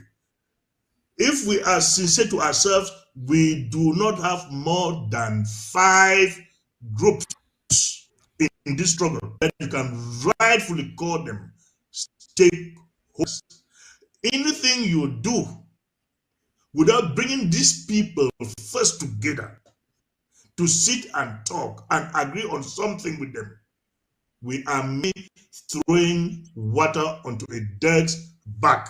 So what happened in Canada that we heard was the critical mass. I do not understand. It seems it was a critical mass of the CPDM SDF politics, which the CPDM was there creating sort of thousands of political parties, giving them names, calling them to come and sit and talk with the CPDM, sidelining the SDF, thinking that they were going to achieve anything from there. Nothing. It ended up with achieving nothing. That is why we've suddenly find ourselves where we are today in this quagmire, because the CPDM thought they could maneuver their way out of that situation and achieve something. What am I saying? The SCPC, or they call it what, that made in Canada, is a good initiative. But there is one thing which I don't like about it. CDN, being whatever they call they call them. The role that CDN is claiming they are playing in all these things, what role will a country like Canada play to mediate between the people of Southern Cameroon and La Republic Cameroon? What role would HG play? How can you, a Southern Cameroonian who is as involved, who is as antagonized, who is tortured like other Southern Cameroonians, say you are neutral? Neutral in what sense? The only people that I can claim in the Southern Cameroon who can come in between us, who are like belligerent, who don't want to see eye to eye or sit and talk with our brothers, is the mission, is the various generations in the Southern Cameroons, which have tried it some time ago and it failed. But in other Southern Cameroon to start coming in between us to say that I want to come in between you people, of which you don't even have that mandate of the people to do that job, is a waste of time. But the question I will now ask my brother Comrade Lihmann is, with all the resolutions taken in Canada, seeing into it and knowing fully well that if we do not come together, bringing in the principal stakeholders, it's not going to work. What is the way forward now? Because everything we do is good, but the way we do it might be bad. We might not know that the way we do it is bad. So now that I'm talking, what is the way forward? I will not dwell in the resolutions, because you can create the 10 commandments, let them be good as they are. The Muslim man will still tell you they are bad, for Christ was never the Son of God, and we will not believe in him. So what do we do? Where do we go from here? Thank you, Comrade. Thank you. Let me go to Comrade Lihmann. Comrade Lihmann, I watched you on the conference trying to tell those women that they are trying to call us Norwest and Southwest. You was very mad at them. So I want you to come in here. But you really mentioned a very important facts during your take during that conference. You mentioned that we are not internal slave. We are not being subjugated, in a kind of this kind of fire of occupation. I want you to tell us on all those days that those guys spent in Canada, and they came out with this resolution. What is your take about the resolution? Does it really meet the expectation of what people expected? Well, thank you very much. Comrade Sama Thomas really made me almost burst out in laughter. You see, I think he said a very, very important aspect which is plaguing us, right? The issue of implementation of policies, or even if we can call them policies, or implementation of resolutions. It is like the New Year resolution that everybody always say that this year I'm going to lose weight, I'm going to do this, I'm going to stop smoking, I'm going to stop drinking. The next day, they are back to the same old habits, So that is simply what happened in Canada. So Canada was an opportunity, which I would say a missed opportunity, okay? The reason is because we were hoping that the organizers will come forth, be very open about their challenges, their inexperience, their difficulties, and their strong points, okay? If the organizers were open enough, it would have been very different. But what happened is there was a lot of, let me start with the success before I go to the failure. I always prefer the good news good news first.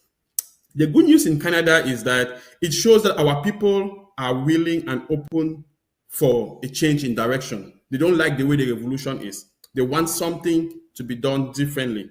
That's the good news there. And from the resolutions, they had something really good, like they're calling on Ambazonians to come together in their various countries and create secretariats, which is something good, okay? We should cherish that and appreciate them for that. We should give them at least a B- for those good resolutions.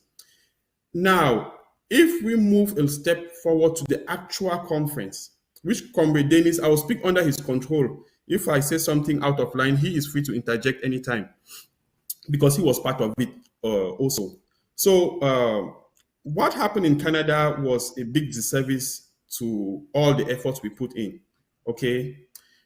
The first thing I will highlight is the organizers remain anonymous, and it pushed the impression that the CDN was controlling everything. The organizers were not forceful there. You did not even see them. All you saw was CDN presentation and some women from La République du Cameroon.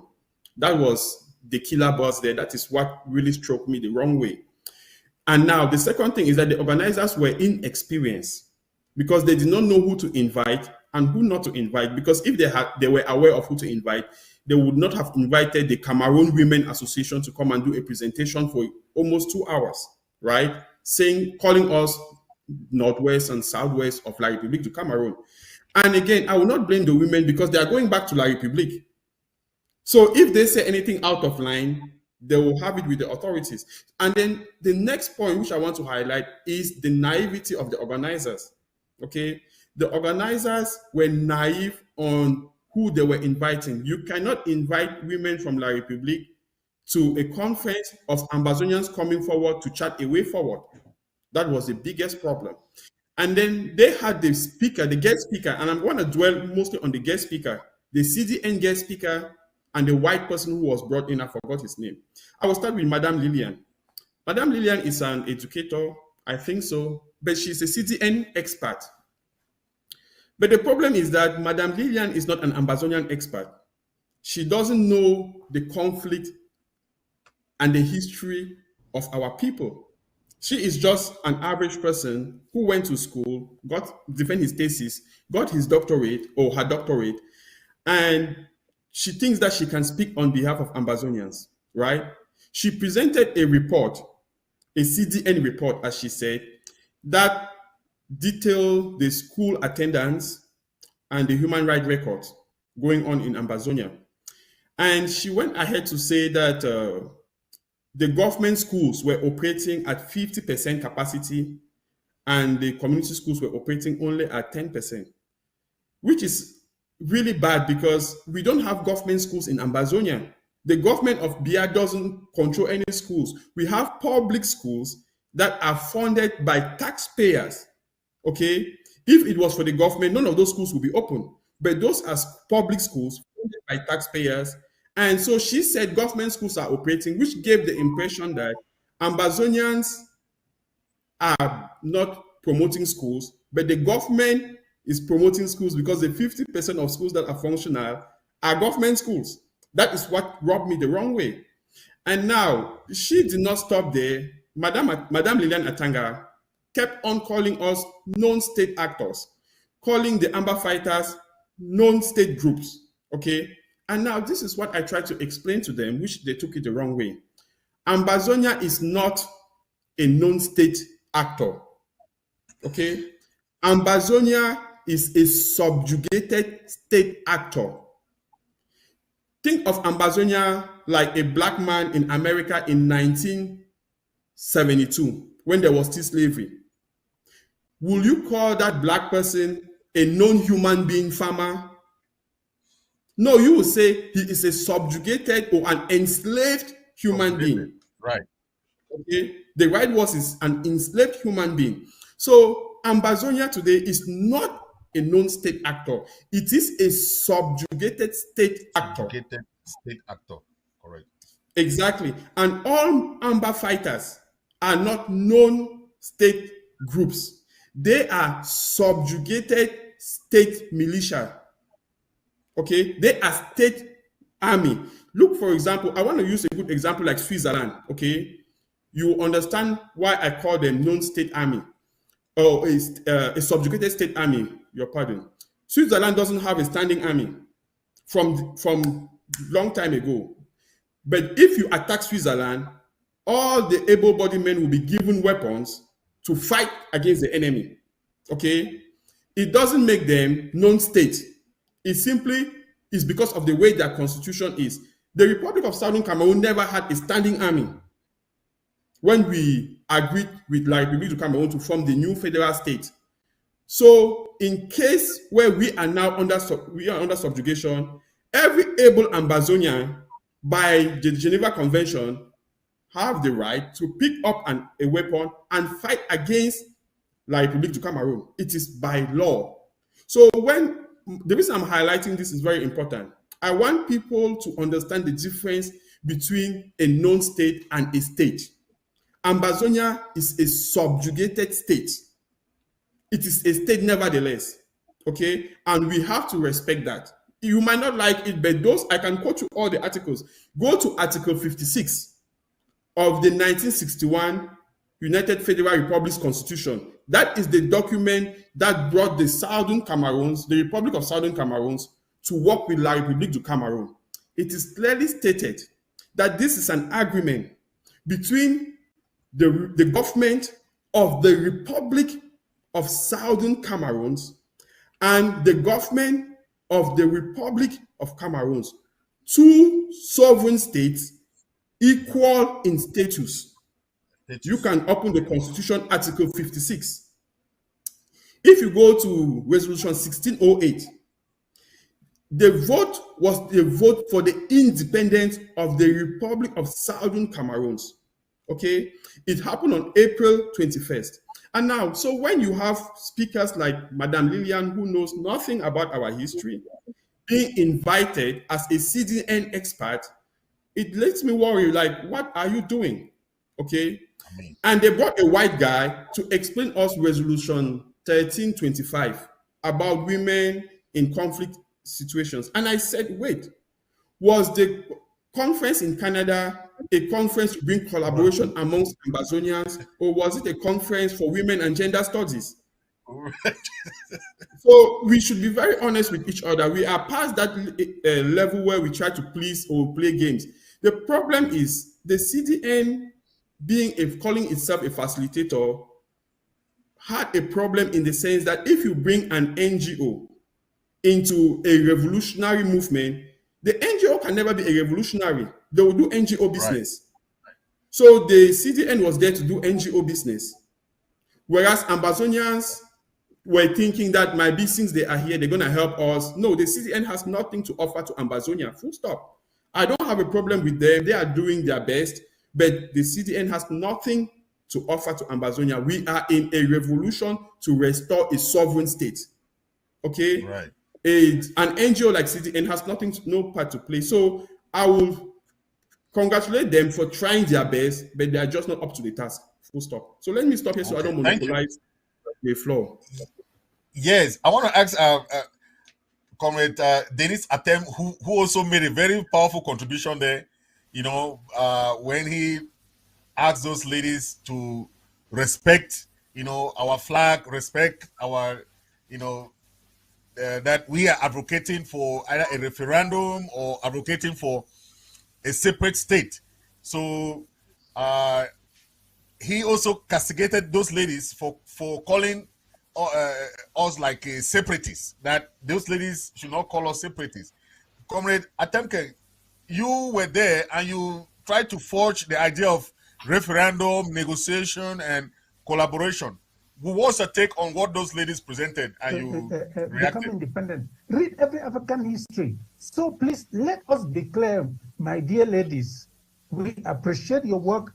We appreciate what you are doing, but we want you to be upright and clear. Don't go and take shelter under the enemy and pretend that you are working for peace. What kind of peace then? You are not calling for justice. We don't see you. In fact, the first speaker just mentioned many things that you would have done if you truly believed in justice. But we have not seen one single thing that you did as people who believed in justice.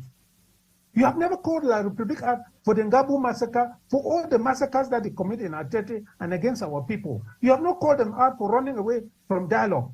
You are there talking about what kind of dialogue? How long shall we stay in dialogue when the enemy is not coming to the table?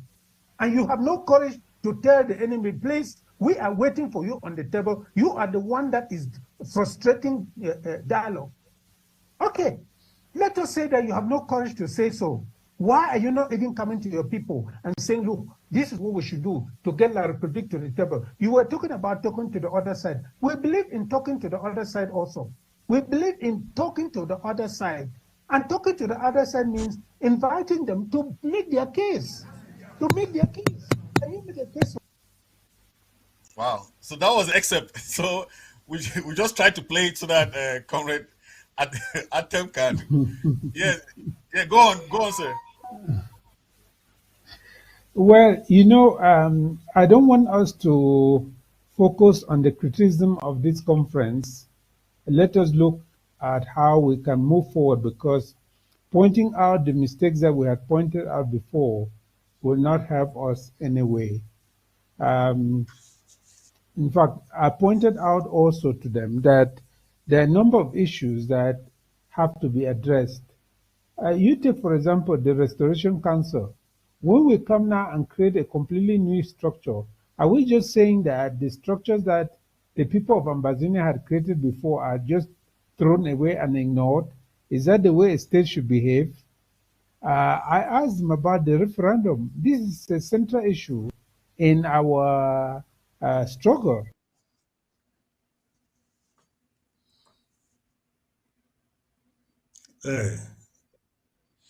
Yeah.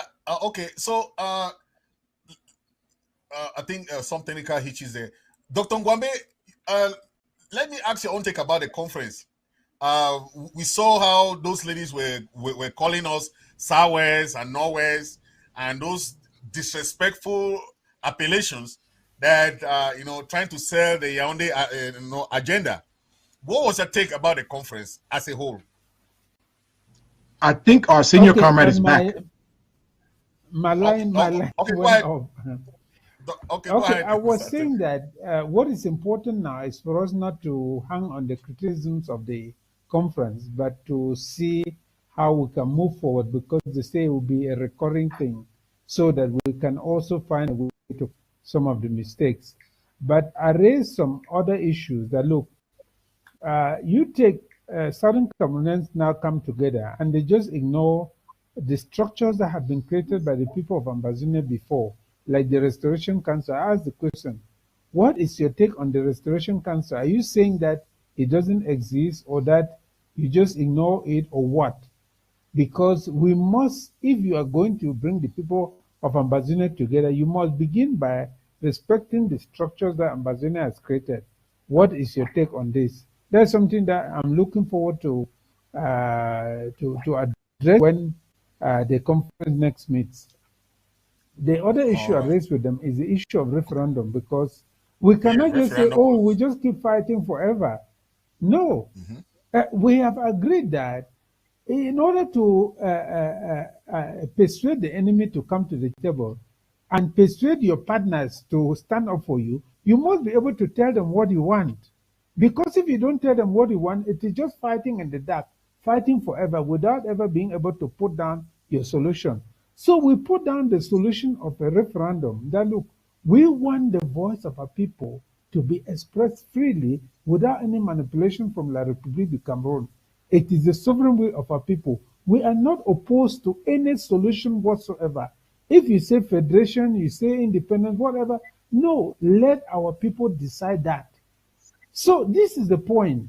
Unfortunately, many of our comrades who organize this conference are not even at this point. They are still arguing, oh, you see, we don't conduct a referendum, this and that, all those things like that.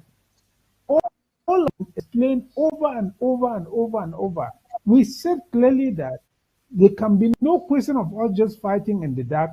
Nobody knows what we want, and we are saying people should help us. How can people help you when you cannot tell what they want, when you cannot propose a solution? So all of these things, our comrades who organize the conference are not yet at this level. They're still in some kind of confusion. So the least we can say is that they did their best, but as Lihmann has said, they were not available. Even when you tried to reach them, you couldn't reach them. Maybe they were overwhelmed with work. But really, we are hoping that from now on, they will factor in all the comments and criticisms that people have made, so that going forward, we can improve on it and see how to solve the problems that have been raised. But there is one critical issue that this conference will not solve. The purpose of this conference was to bring all Ambazonians together for collaboration. Now the frontline movement did not come, which means that the multiple voices will continue. You get the point? Now the SCPC will come, They will go and present their own version of diplomacy. Each frontline movement will go and present its own. So we are back to square one. Nothing will be resolved. Are we saying that the name will give more weight to the voice of the SCPC than, say, to the interim government? I don't know. So these are some of the issues that must be resolved if this conference is to have meaning. We must resolve it. Otherwise, the purpose of the conference will be defeated in the sense that we will continue with multiple voices and multiple versions and contradictions in the international community. Thank you. Thank you. Dr. Ngwambe, like I said, the kind of hypocrisy of the ladies that were invited, we know the ladies have to, they said they are part of a kind of NGO there in Yaoundé, but they have never told the Yaoundé regime of that this is bad, this is bad. But they came all the way to Canada to come and lecture us about peace. I don't know your take about that. Was that really necessary, inviting women, maybe changing the dynamics of the conference or the main raison d'etre of the conference? Thank you for that question, Comrade Fritz. And I really want to commend our senior brother here, Dennis Atem, because his response to them was apropos. It was 100% on point. This is one of the beefs that I have with those people, especially those who are Ambazonian descent, right? Who come out and say, the liberation forces have done this. You all are problem makers, this and that. And you ask yourself, but we're the ones who want peace through justice. Ambazonians are the ones who have been seated continuously at the negotiation table, first with the Swiss process and then with this Canada pre-talks, let me call it that. We are the ones who actually are interested in peace. We are the ones who don't necessarily want to be killing La Republique du Cameroon people, so they, just like that. We want peace, right? So why is it that you come and you blame the person that is looking for peace, who is committed to pursuing peace, and you don't hold accountable the person who declared the war, who is in our territory, that has burned down houses, who engages in extrajudicial killings, who, when the Ambazonian liberation fighters engage in activities, instead of the La Republique du Cameroon security forces focusing on people who are combatants, they instead go destroying people's homes. We saw some videos going around of La Republique du Cameroon fighters in security forces going through communities, stealing pigs and chickens and all that kind of stuff like that. But these people always seem to blame us. So I really want to commend my brother, my senior brother, Dennis. Thank you for the way you handled those ladies. Because if the people who say they want peace, who say they want normalcy to return to the Gulf of Guinea inside the Cameroons, because mind you, there's more than one Cameroons, right? If they really wanted that, they would go and they would protest at Etudi. They would go and protest at Palais de Justice or Palais de Congrès in Yaoundé. They would do sit-ins. They would do hunger strikes. They would organize nationwide protests to push the various houses of government, even though they're rubber stamp houses of government, of the CPDM dictatorship to be committed to the peace process. They wouldn't be blaming those of us who are fighting to be free and fight, and they wouldn't be blaming those of us who are committed to the peace process. They wouldn't be doing it. So the hypocrisy, we have noticed it, and they are persona non grata in the future, if you ask me. Now, let me speak on my brothers of the CDN, right? I have a lot of respect for them. I believe that they are competent people.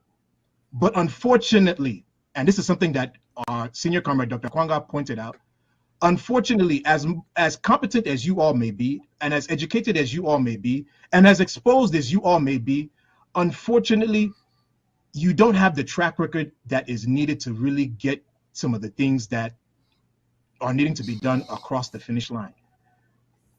And Dr. Kwanga pointed this out in one of his recent outings. I don't agree with everything he said in that outing, but he pointed this out clearly. He indicated that you all should have partnered with a more experienced organization and work with that organization to really help what you're doing to be successful.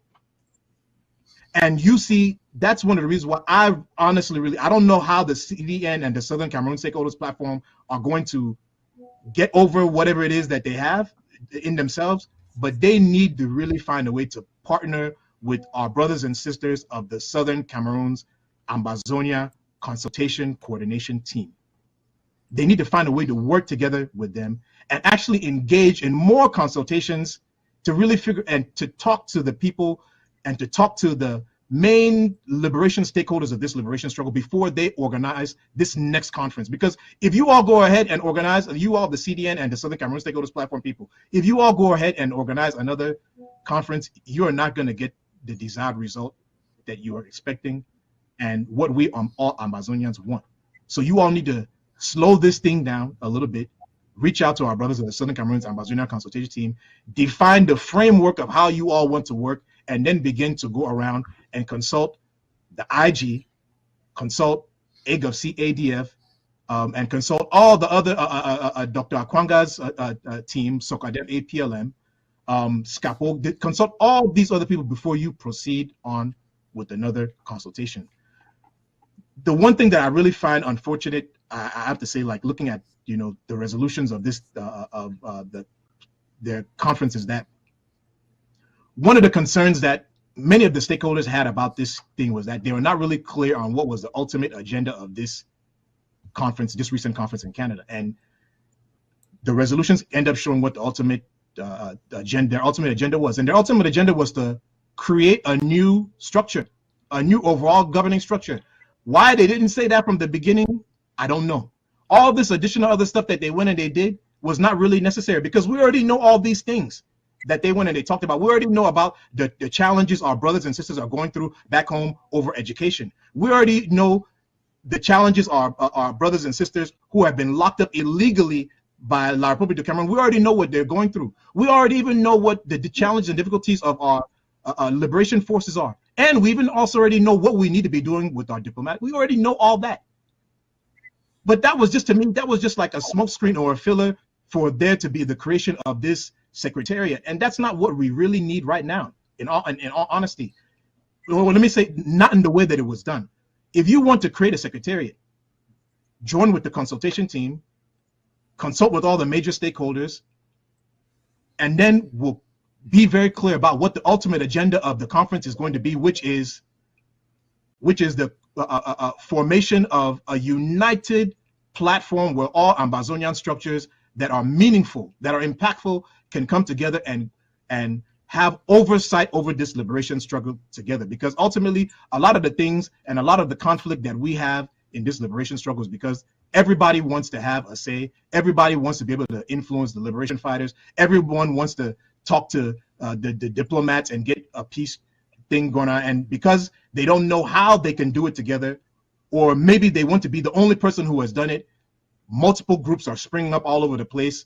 All kinds of confusion is taking place. All kind of intoxication is going to the liberation fighters and making them indisciplined and not getting them what they really need. And it's creating this liberation struggle into a mess.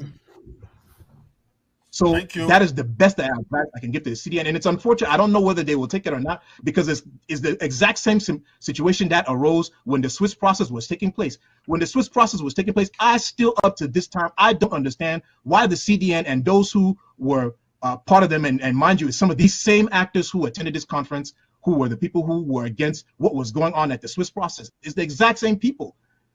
And international, and some of the people who were at the CDN's initial conferences told them straight up, you all need to go and work with those who are already at the Swiss process, work with that thing until it comes to a logical conclusion, or you can do something in a way, where you can, if you know that you all have some additional negotiation process coming up, make those negotiation process that you of the CDN think that are coming up to be a part of what the Swiss process is doing, so they can add more teeth to the Swiss process. Unfortunately, the people who were the CDN, they didn't listen. Those who support that thing, they didn't listen. And then they've come to this one and they still didn't listen. And it's not going to get the desired results that I'm assuming that they want, and what we Ambazonians want. And it's really sad. It's really, really sad. Thank you. Thank you, Dr. Ngwambe. That was really elaborate, Honorable Sama Thomas, you have attended all the AACs, 1, AAC 2, all the NCNC conferences that we can think of. What was your own take out of this conference? That Amazonians are still of the opinion that we need an all Amazonian people's conference, not Southwest, Northwest, not Anglophone conference, all Amazonian conference. We can hold conferences as much as we want to hold. One conference like what happened in Canada could have solved the problem if we know exactly what we're doing. When the Simon Moses and Professor Anyando were organizing AAC1 and which culminated into the organization of AAC2, they didn't sideline anybody. Everybody was brought together at Mount Mary to talk on what was plaguing Southern Cameroonians. They came there with one accord. Those that were to apologize. Those that apologies were accepted. Those that their apology was rejected by the floor. By the end of the day, what happened was the Boya Declaration, which led to the Bamenda Proclamation of 1994.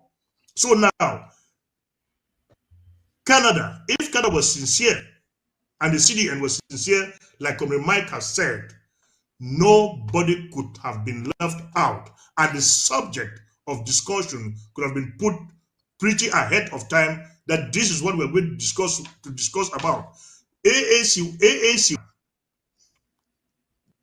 never talk of, let us talk about how La Republic will continue with 10 provinces.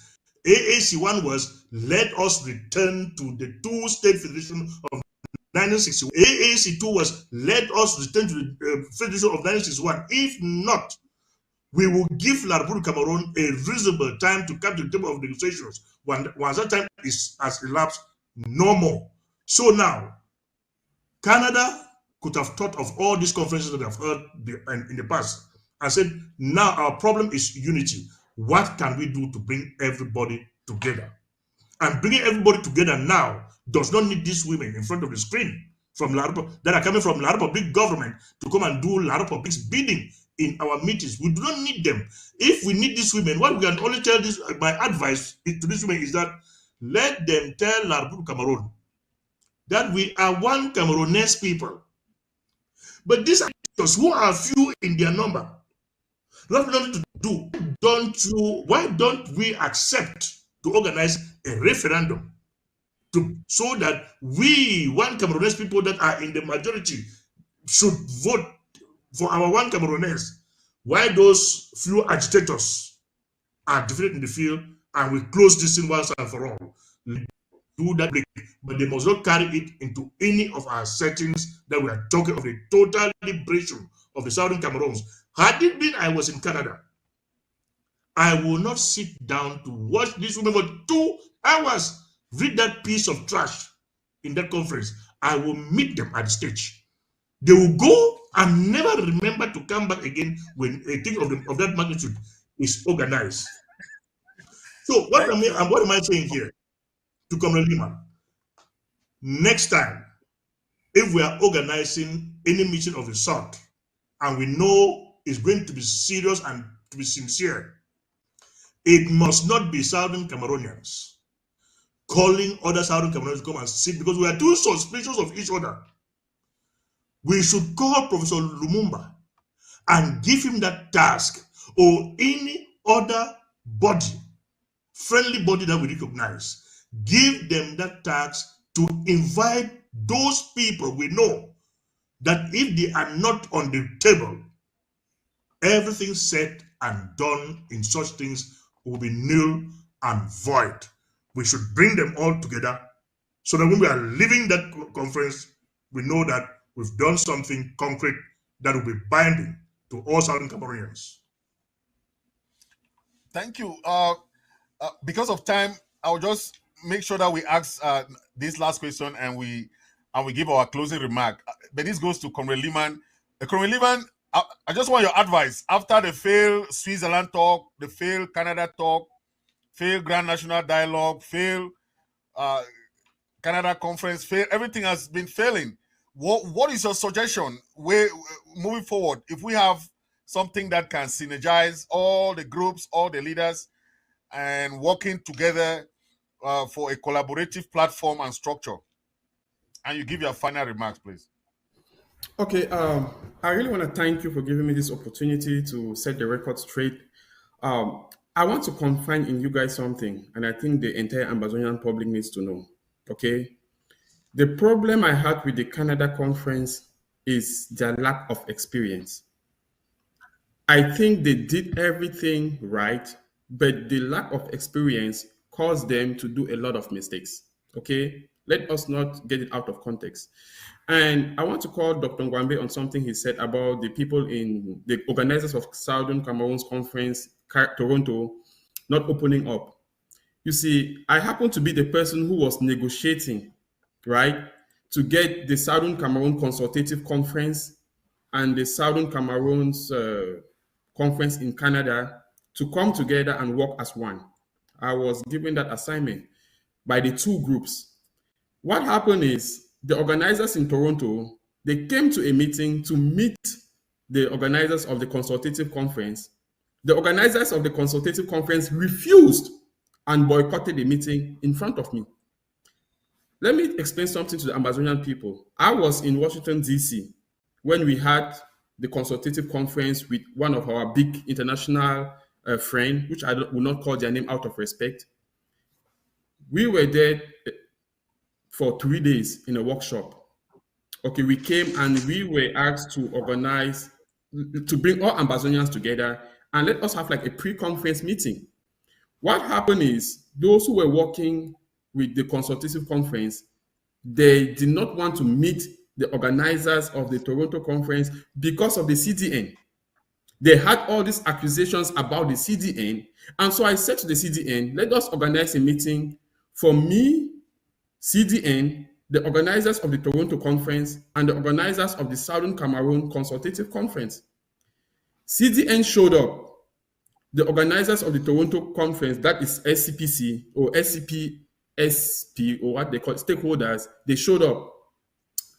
But the consultation conference guys did not show up. Okay? And now what happened is these guys, they went into the conference organized by themselves, not knowing exactly what to do. And they ended up inviting the wrong people, passing the wrong message, and not even being able to articulate a well-defined message. So again, this is my problem we have. There is no rules of engagement in Ambazonia. There is no standard, okay? Even the Restoration Council you guys called, what are they saying when AGOVC and ADF are extorting Ambazonians through liberation tax? Have you heard the Restoration Council say anything? No, they are absent. My problem is Ambazonians will have to have a term of reference, okay? We should be able to say, okay, if to organize an Ambazonian conference, we want all the groups to send in delegates, and we want the civil society to send in delegates, and let us meet and plan on the conference. We cannot just organize conference without planning. So my advice to Ambazonians is, with the disunity, we have a lot of disorganization and dysfunctionality, but we are united because we want to restore the sovereignty of the Republic of Ambazonia. Our problem comes, we don't agree on what route to take. We have like 30 pilots trying to control one single plane. We have 50 captains trying to control a ship. We will need to come back, organize ourselves, know that in a ship, we have a crew. In that crew, we have the captain, we have the sailors, we have all those people who do different jobs, the mechanics, the technicians, the electricians, but all of them are working for the ship to go ahead. Okay, so my advice to Ambazonians is nobody have the silver bullet. Okay, but first of all, Ambazonians need to come together in their various host countries. The United States is not the center of Ambazonia. No, we have Ambazonians in Europe, in Africa, Asia. What I'm saying is let all Ambazonians in their various host countries come together, build an Ambazonian presence. One, let them have a common representation. And then they can, all of us, if we do that, America meets, have their own representation, UK, Belgium, we now organize a conference with all the delegates from the various countries, they meet.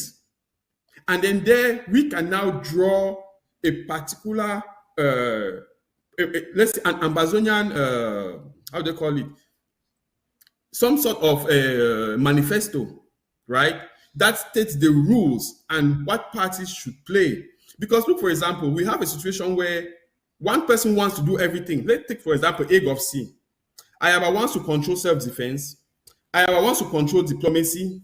Ayaba wants to control community mobilization. Ayaba wants to control diplomatic missions. Ayaba wants to control education. Ayaba wants to control taxes. Ayaba wants to control. I mean, one person cannot do it all. We have 8 million Ambazonians. Can we come together, do division of labor so that we know one person is doing A, this person is doing B, that person is doing C. At the end of it, we can all come back together and give an account of what we have been doing in our respective fields.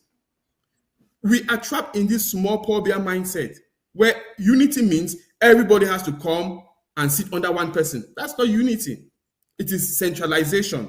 What we need is every country working at their level to support, to lobby for the restoration of our sovereignty. And let me just end by saying something on the referendum. The referendum we are calling is not a gift to Ambazonia. It is our inalienable human rights. The reason we are calling for a referendum is not that we cannot fight La République. No, the problem is that we have a situation where 8 million Ambazonians have the right to self-determination. We have been subjugated for over 40 years.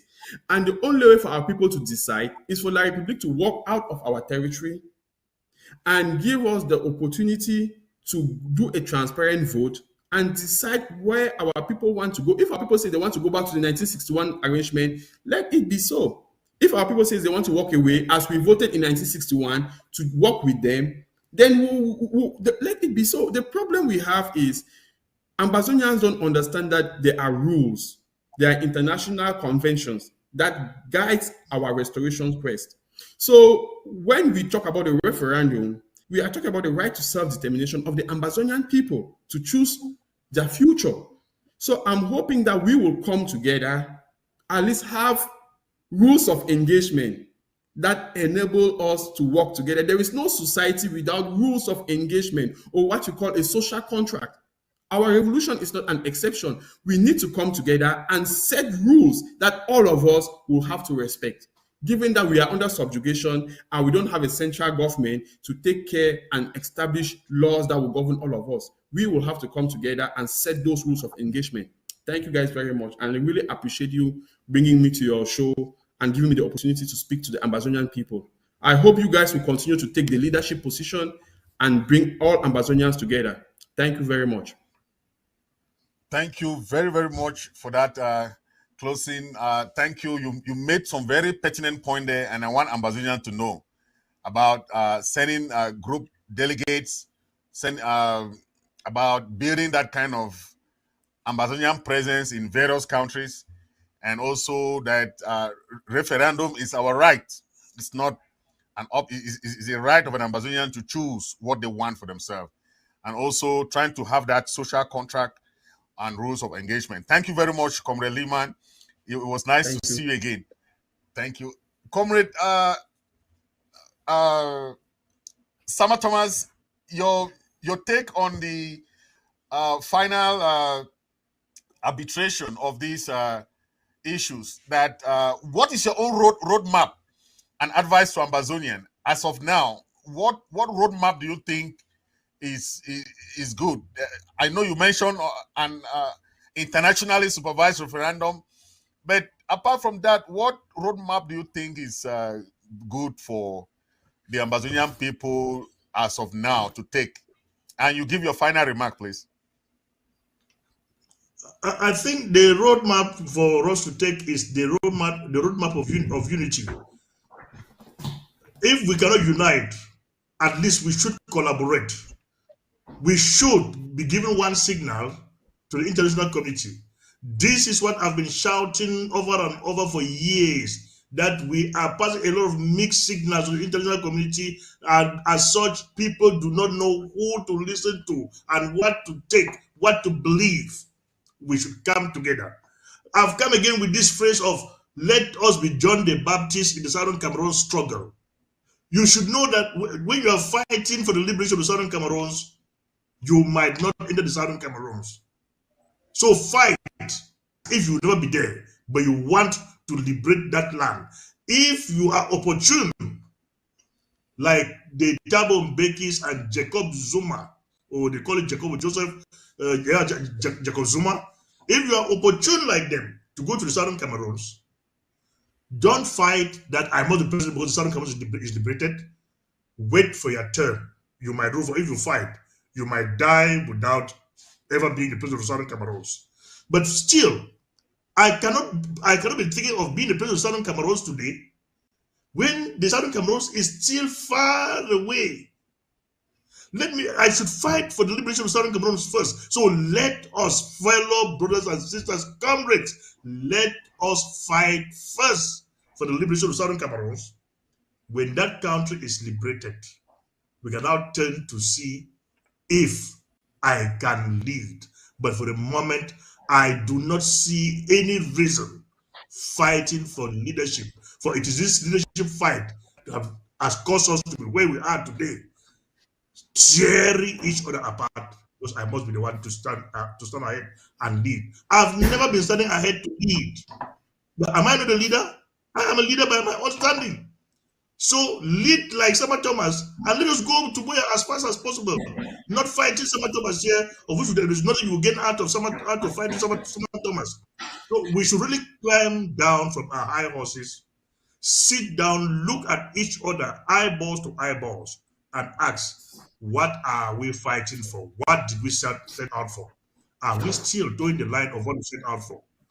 This is my plea to all Southern Cameroonians that our roadmap, my roadmap is unity, nothing other than unity, or at least collaboration, and stop the mixed signals that we are passing around the world.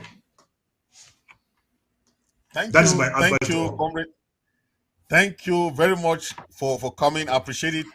You have really pushed forward with that idea of coming together and collaboration, and that is very important point. And I'm very grateful for that. That Ambazonians are listening, the leaders are listening. Okay, and if they want to follow that advice, then good and fine. Comrade Dr. Ngwambe, your own take on that. You know, Canada has fallen short of the expectation in our eyes. You know, their conference has not added anything new or input to our, you know. So, what is your take of any future engagement, and what advice do you give to the leaders that coming together, uniting as one single structure to put forth the struggle will be beneficial to the struggle? So, first of all, before I answer your question, I really want to thank you, my brother Fritz, for inviting me and having me on your platform. You know, it's always an honor to be here with you, to talk with you, and it was also an honor to be, in the presence to discuss with my brothers, my senior brother here, my big man, and Yasama Thomas, my brother Lihmann, and also our senior comrade who is very thoughtful and very introspective. That is none other than Comrade Dennis Atemkeng. I thank all of you. I also want to thank the people of Ambazonia for taking the time out of the day to come and listen to us, and to the ABS TV production team, because we know that it is not easy to put all of this magic that we're seeing here together. So I really want to make sure I appreciate you all. And this is my advice to Ambazonians, and it's in line with what my senior brother Ngwambe Thomas said. We can go further together. We will go further together, and we are going to go further together. There is a certain segment of the Ambazonian population who is against government, who does not believe in government. But my fellow Ambazonians, those of you who talk this, I don't believe in government stuff, or you don't believe in government stuff, you're just pretending. We do need a government, right? The issue that we've been having is how to make that government inclusive. The issue that we've been having is how to make you who are in the minority saying this thing, how to make you all feel that if you become a part of this government, you will have a say, that your voice will be heard, that you will be able to help make your input and help do some of the work. Instead of standing at the sidelines shouting every day that government is bad, we don't need a government, though you were in support of the government when it was founded. Oh, I swear. Anyhow, instead of you standing on the sidelines doing that thing, reach out to those of us who are your brothers and your sisters, and let us find a way to make government work for all of us. For those of us who live in America, right, we see the way that the Americans have found a way to include minority governance rights or oversight, supervision, influence, whatever you want to call it, power sharing, the big word for it. They have figured out how to make the input of the minority part of the government. That's why something like in the Senate, the filibuster is there, right? The minority group can filibuster and keep the majority from actually being able to influence. There's actually even you have to have a 60 votes in order before you can bring a particular law to the table. That's how you help do things that get the minority involved. So let's talk. Let's figure out how we can put together this structure that is going to help all of us be able to have input on the way this liberation struggle is supposed to be coordinated. Personally, I believe the IG can do that, right? We of the IG, that's what the IG was for. If you look at the founding of the IG was supposed to encompass all the stakeholders and all the liberation struggle movements, all the groups and organizations of this liberation struggle. Somewhere down the line, certain things went the wrong way and we got off track. I've heard Comrade Chris speak recently about figuring out a way of how to bring everybody back in.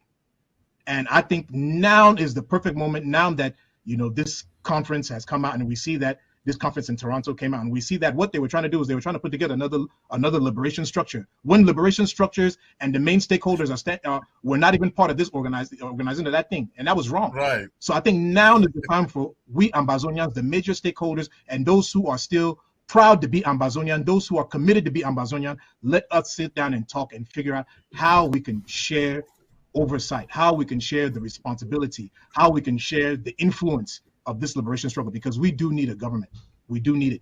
Because if not, all this cacophony of people who are talking to the fighters left and right, all this multiple funding of activities in Ground Zero, and then we're not really clear about who has done what, it is messing us all up. So we need to fix that, and let's come together and fix it. You all stay blessed. God bless the people of Amazonia. Take care. Thank you, Dr. Ngwambe. Always a pleasure having you on ABS TV. Thank you very much. Fellow Ambazonians, thank you for watching. As you have heard, we have discussed a lot here. Please always make sure that you go and watch what we discuss. We have very, very powerful panelists today. We talk about the Canada talk, Canada conference. We had so many discussions about international law and law of war, how to go about dealing with blacklegs and all those, also having those different ideas about referendum, and also dealing with future conferences and how to collaborate in the future. So thank you for watching. I want to read what our brother Abdul Karim sent. Okay, he said, "Southern Cameroonians, we all have sinned and remain sinners. All humans, we shall continue to sin, although we should try not to. But all of sins, the sin we must and should not commit is a sin of giving up. Never give up and never give in. Play your best and let your results to be the evidence of your effort." That was coming from Abdul Karim. Thank you for watching, ladies and gentlemen. This has been Face the People from Comrade Fritz Misodi on ABS TV. Thank you for watching and see you in the next episode.